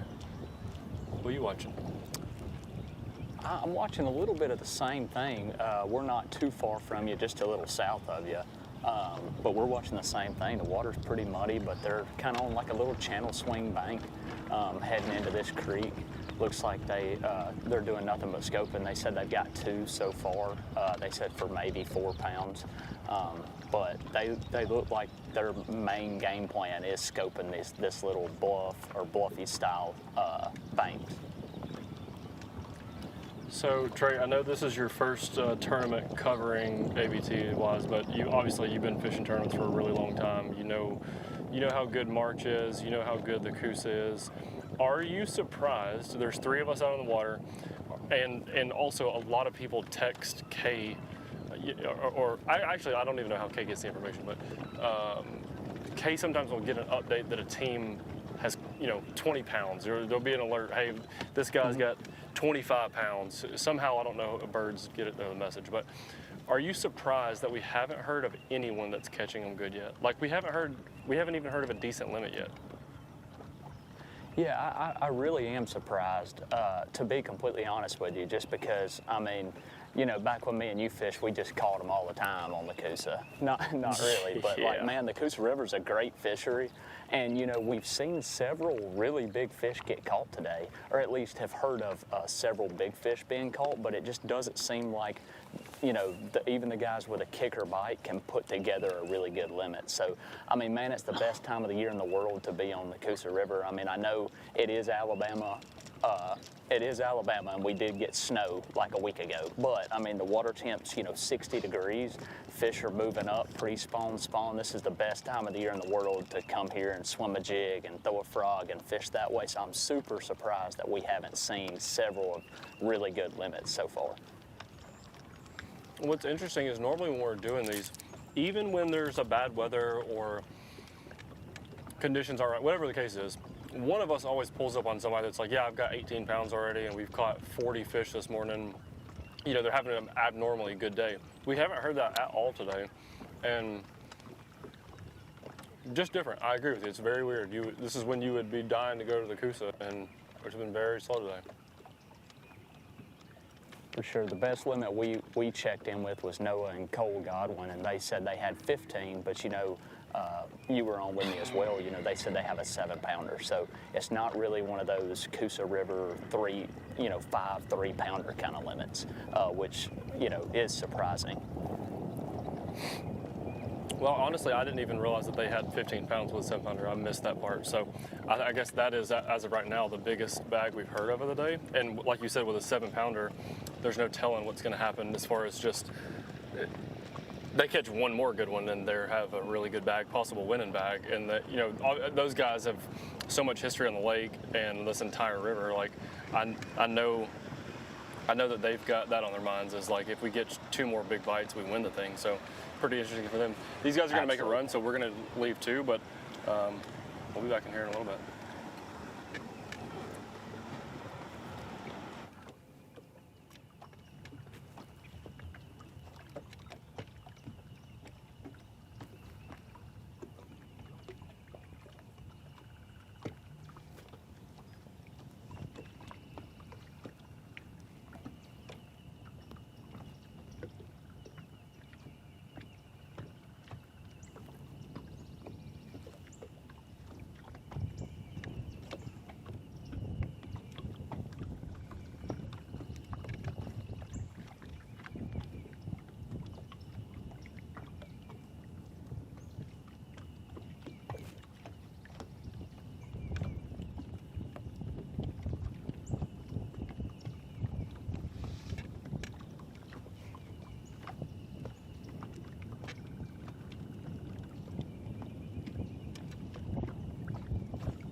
Another thing that's really surprised me with the people that we've covered so far, and I know that I predicted a minnow style bait to do really well in this tournament, and I really do think it will, and we've already seen that a lot of people are doing that, but the one thing that surprises me, even though I thought that was going to be a big bait for this tournament, I'm really surprised on how many boats are actually chasing these scoping fish, just because it is March, and you know, we watched a team just earlier catch one on bed, and they had caught all of their sight fishing. So you know those big females are moving up to spawn. So it's kind of crazy to see this many guys scoping. I didn't think, you know, 50 or 100 boats would be doing that. I thought it might be 2 to 10 boats that figured the scope deal out. But it looks like a lot of guys are really banking on that scope bite.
Jason, who are you on? What are you saying where you're at on the lake?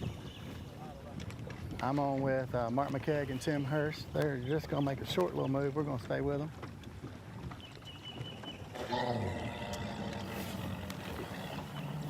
Not going to go far. Cameraman's going to keep his little seat, and we're just going to idle down just a little bit.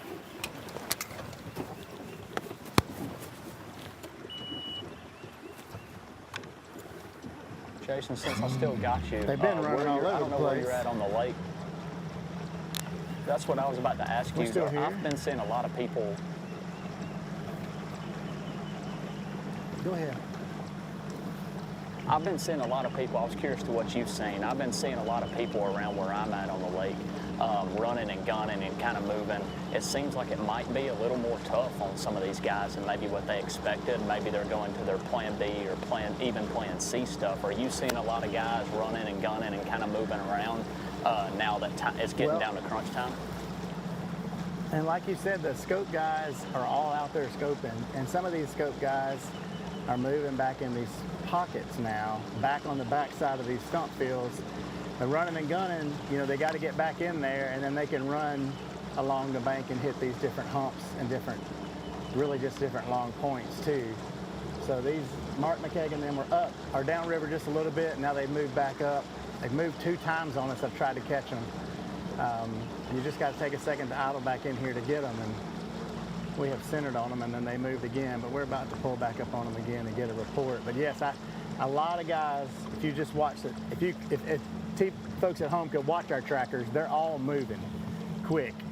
So as soon as we get one in our sights, turn around, they've moved.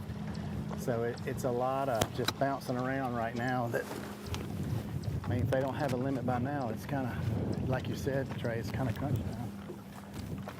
For sure. I know that from fishing tournaments in the past, man. When you look down at the clock and it's getting close to lunchtime and you don't have a limit, you kind of start to panic. You kind of start to move around and maybe go to some stuff that you didn't really expect to hit. And it seems like that might be what's happening for a lot of guys. Like I said, the last hour, we've really seen a lot of movement going on the lake, boats ripping and running everywhere. So that's pretty cool that you're seeing that as well. It might just be a tough day of fishing. Well, Mark and Tim, tell us what the plan is. Okay. Just catch the spawner. They're spawning out kind of deep. Okay. Spawning out deep. Yeah. Some don't get hit by everybody in the ABT maybe. And we were trying to catch up with you guys. Y'all bounced around a lot. Has that kind of been the plan all morning, or have you sat down some? Yeah, we filled it up with gas, and we ain't gonna have nothing left when we get done. We're fixing to go that way. I understand. Well, y'all just came from that way. No, we came from that way. Okay. Well, I had your tracker. You sitting on it or something, maybe kind of hiding the signal? I'm just kidding. I'm just kidding. Somebody else. Yeah, somebody else had it and y'all got it back. That's what it feels like. Back to it. Because I was like, y'all were down, and then all of a sudden here you are back up. So it's bouncing around a little bit. How many fish y'all caught all day so far? 10 to 15. Yeah. What do you think it's going to take? 18 to get a check?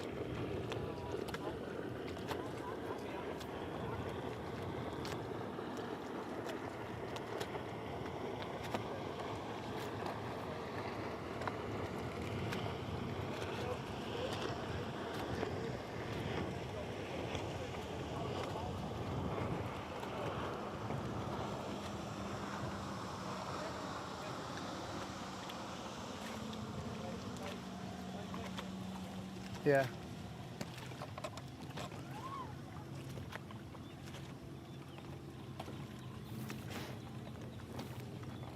The sunshine's got to be helping though.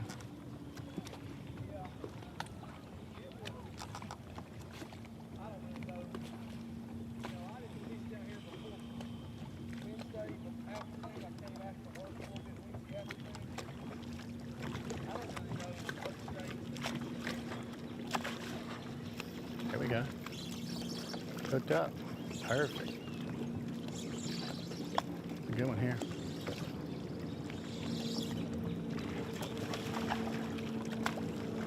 Sweet. It's a fatty there. I thought he was bigger than that. I did too, but he's still a little fatty. You make them all look big. Good job. Could have planned that more perfect.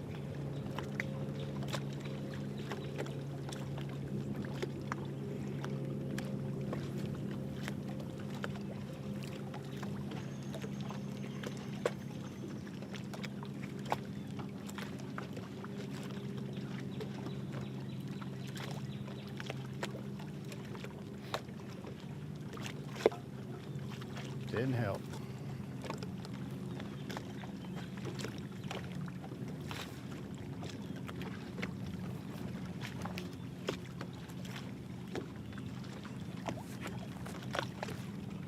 Right on the edge of where that clay bank just drops straight down.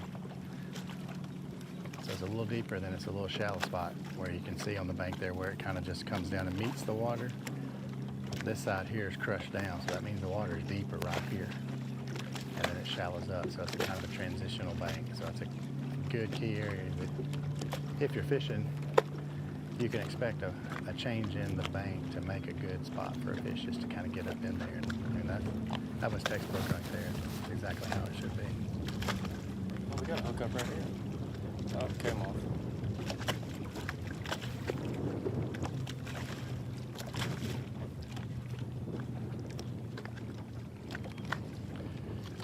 bait in here because we've got the birds pushed up in the grass right here. So in that shallow area where that bank meets the water, that means it's shallow right across there.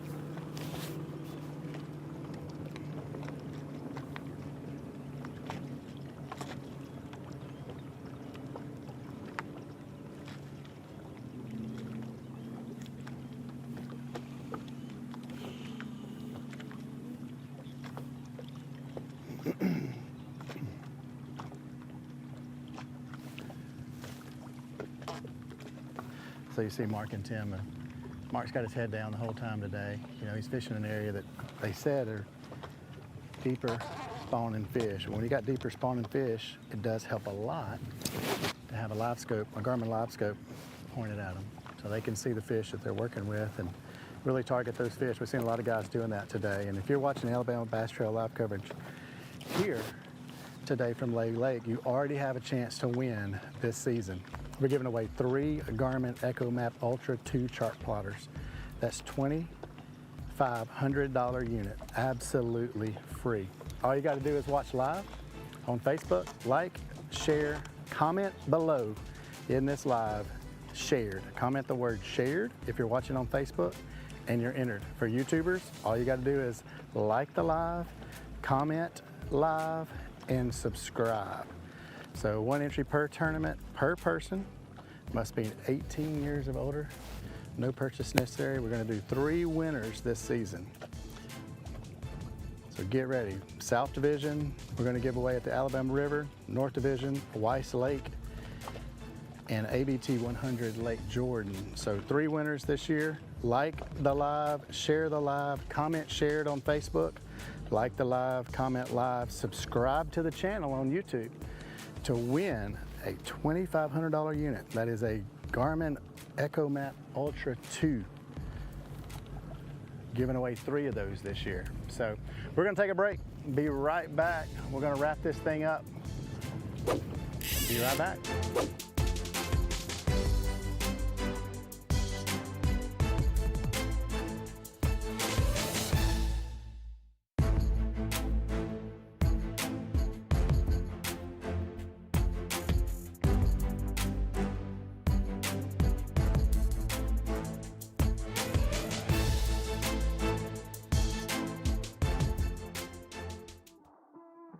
Live coverage of the Alabama Bass Trail is presented by Phoenix Boats and brought to you by Academy Sports and Outdoors, by Amherst Credit Union, by 13 Fishing, Larry Puckett Chevrolet, and by Jax. It's all about the South. Live coverage returns right after this. At Phoenix Boats, our passion for fishing is obvious. Whether it's a pro event or fishing with our family and friends, We truly love the sport of fishing. that's why our goal is to make every single Phoenix boat that goes out the door the best fishing platform it can be in both design and construction. We love to fish as much as anyone, and we believe it shows in every boat we build. Phoenix Boats, built by anglers for anglers. Most commercials tell you the same thing. They're always blabbing about buy this, go here, eat that. Or some experts on there trying to convince you of the next big thing. Although that's great and all, this isn't one of those commercials. Here in Shelby County, we let it speak for itself. Discover Shelby. Find your trail.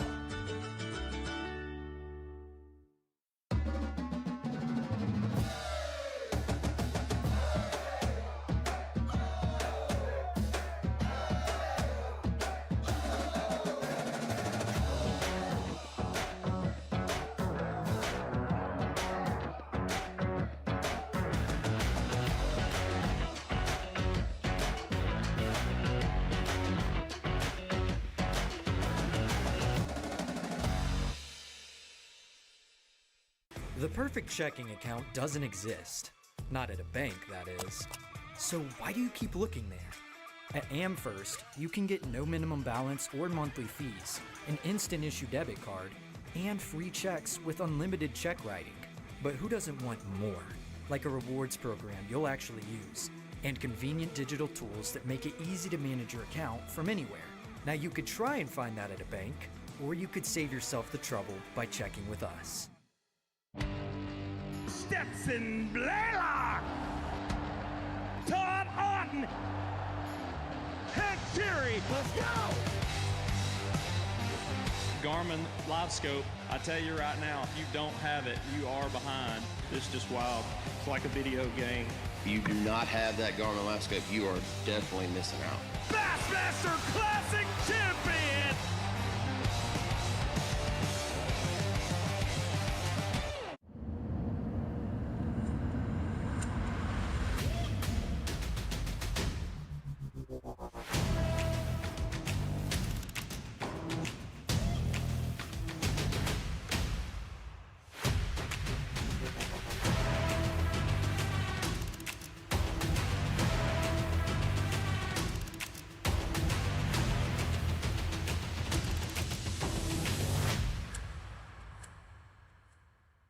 This is Jack's Country, where fishing season is getting an early start.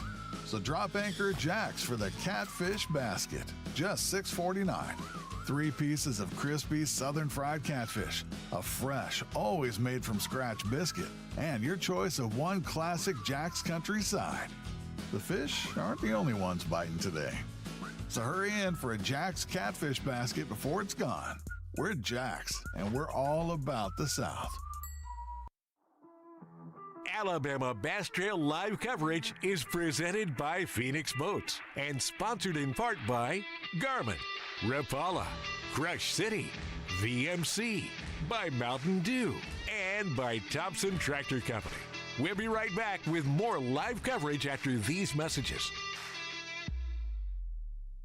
At Phoenix Boats, our passion for fishing is obvious. Whether it's a pro event or fishing with our family and friends, We truly love the sport of fishing.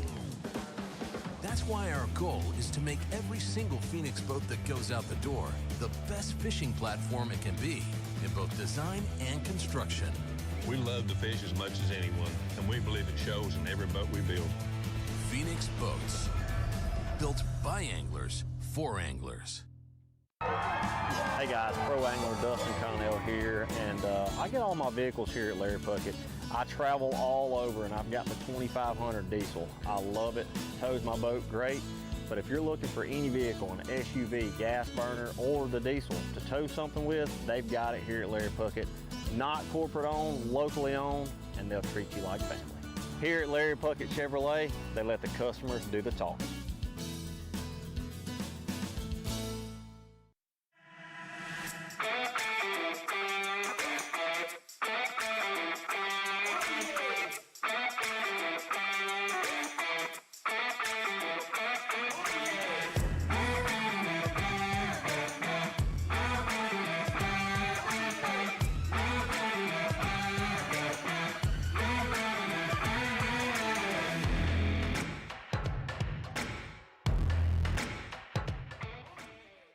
I want to talk to you about Piranha 02.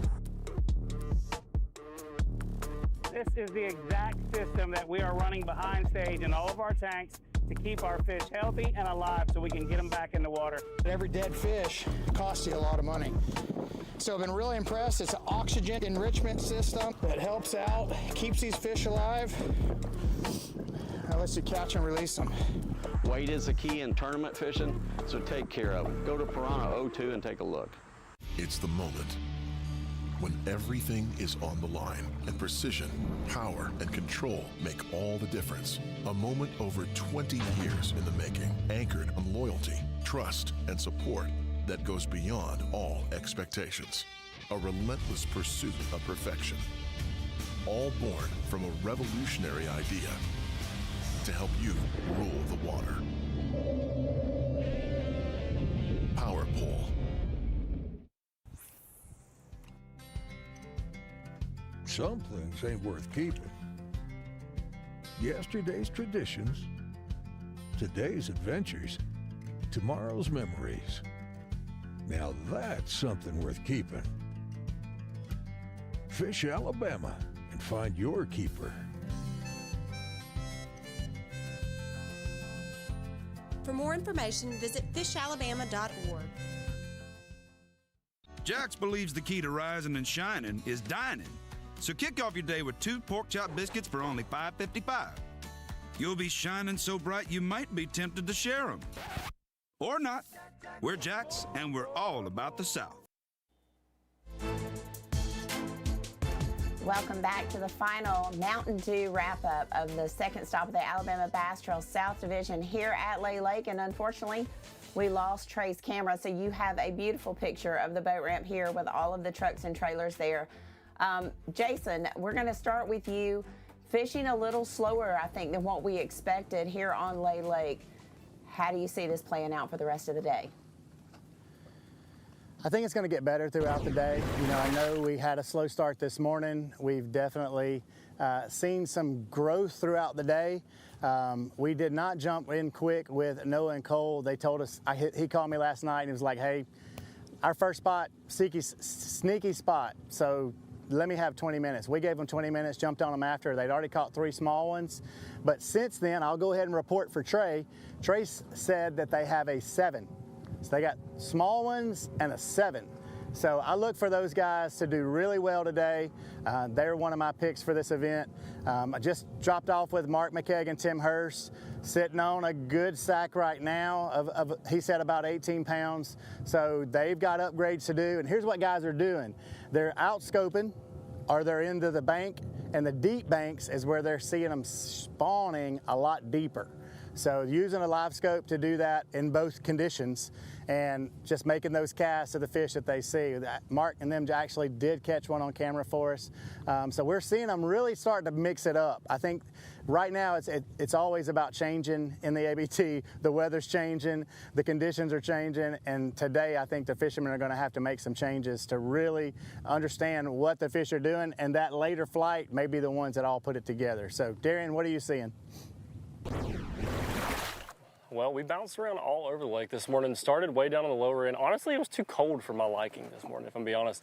I went with shorts and a short sleeve shirt, which was way too aggressive. I saw the 80-degree temps today, and I was ahead of myself. I thought it was May. But the fishing was a lot slower than I thought it was going to be this morning. Again, we started way on the lower end. There was 15 to 20 boats, all in like a half a mile stretch, maybe a mile stretch, all of them doing the exact same thing. And after probably an hour and a half, they all dipped, like everyone left. And Joey Nania said that this thing's changing. He like instantly knew it. You could tell by the speed that he started moving around that he didn't like what he was seeing. So he left, and then we left pretty soon after that. All the boats kind of, got out of there. I do think it's weird. Like, this is abnormally slow for Lay this time of year from what we've seen. Trey did see the Godwin brothers, who, by the way, were my pick to win as well. He did see them. They have the 7-pounder. I think they're going to win the tournament. I think that's a great start. They know where more 3- and 4-pounders are to have that be their kicker, and then that's a winning bag. So I hope that's what happens. Those guys have been on a I'm not going to say a slump, because they're definitely not on a slump, but it's time for a win. They haven't had one in a couple of years, and it's time for them to get a little win on their belt. I don't think they would mind that, to be honest with you. But I do believe, my last comment is that I believe today will be one of the deal, like a weigh-in where every person says they turned on at lunch and it's been crazy. I wish I was still out there. I bet that's going to be one of these weigh-ins where it's like every single person says, I wish I was still out there. The later flights are going to catch them. The later flights are going to catch them. So who knows what we'll see. Interesting day on Lay Lake. Abnormally slow for now, but weigh-ins are going to be exciting. So y'all stay tuned. And Miss Kay, over to you. Hey guys, we're back. We thought we lost me for just a second, but I get to give you guys my breakdown, and I've seen a lot of the same things that they said. We started off this morning near the boat ramp. A lot of guys were fishing really shallow, swimming a jig, throwing top water. Once we went on down the lake, we seen a lot of guys scoping. skipping docks, things like that. We've seen a few fish catches. We checked in with Noah and Cole Godwin. They had caught a 7-pounder when we got there, and we're up to 15 pounds with 4 little ones in the boat. So I do agree with Darian. I think they're the ones that really have a chance to win. I mean, everybody has a chance to win, but catching a 7-pounder on Lay Lake with 4 little ones in the box, you know they have to feel good about it, and they know this place better than anybody. So I hope you guys enjoyed it as much as we did. There was a lot of different styles of fishing out there today. Although it was slow, I agree with Darian on that too. I think when it hits about 12 o'clock, 12:30, those later flights are really going to catch them, and I think there'll be some great weights, and I'm looking forward to weigh-in. All right, they let me round out the wrap-up here today. I did check in with a few teams. I know Darian always asks how I get my information, but teams that I know you want to know about, Zeke Gossett and Ethan King report that they have around 17 pounds. Joey and Zeke and Nania say they are just under 14 pounds. CJ Knight and Spencer Graves reporting they have around 8 pounds. And then Chip Bradley and Nick Harris, I did reach back out to them to see how their day was progressing. I believe they are right at 19 pounds. So looks like the fish are becoming more active and the settling in, and the fishermen are moving to them. Maybe that's the way it is. Maybe the fish don't move to the fishermen have to move to the fish. So it seems like that's what's going on. We'll be back right here at 3 p.m. today at Beeswax Park in Columbiana, Alabama for the weigh-in. Please come out and see us, bring your lawn chairs, hang out with us, and let's see some big old bass weighed in. Y'all have a great day.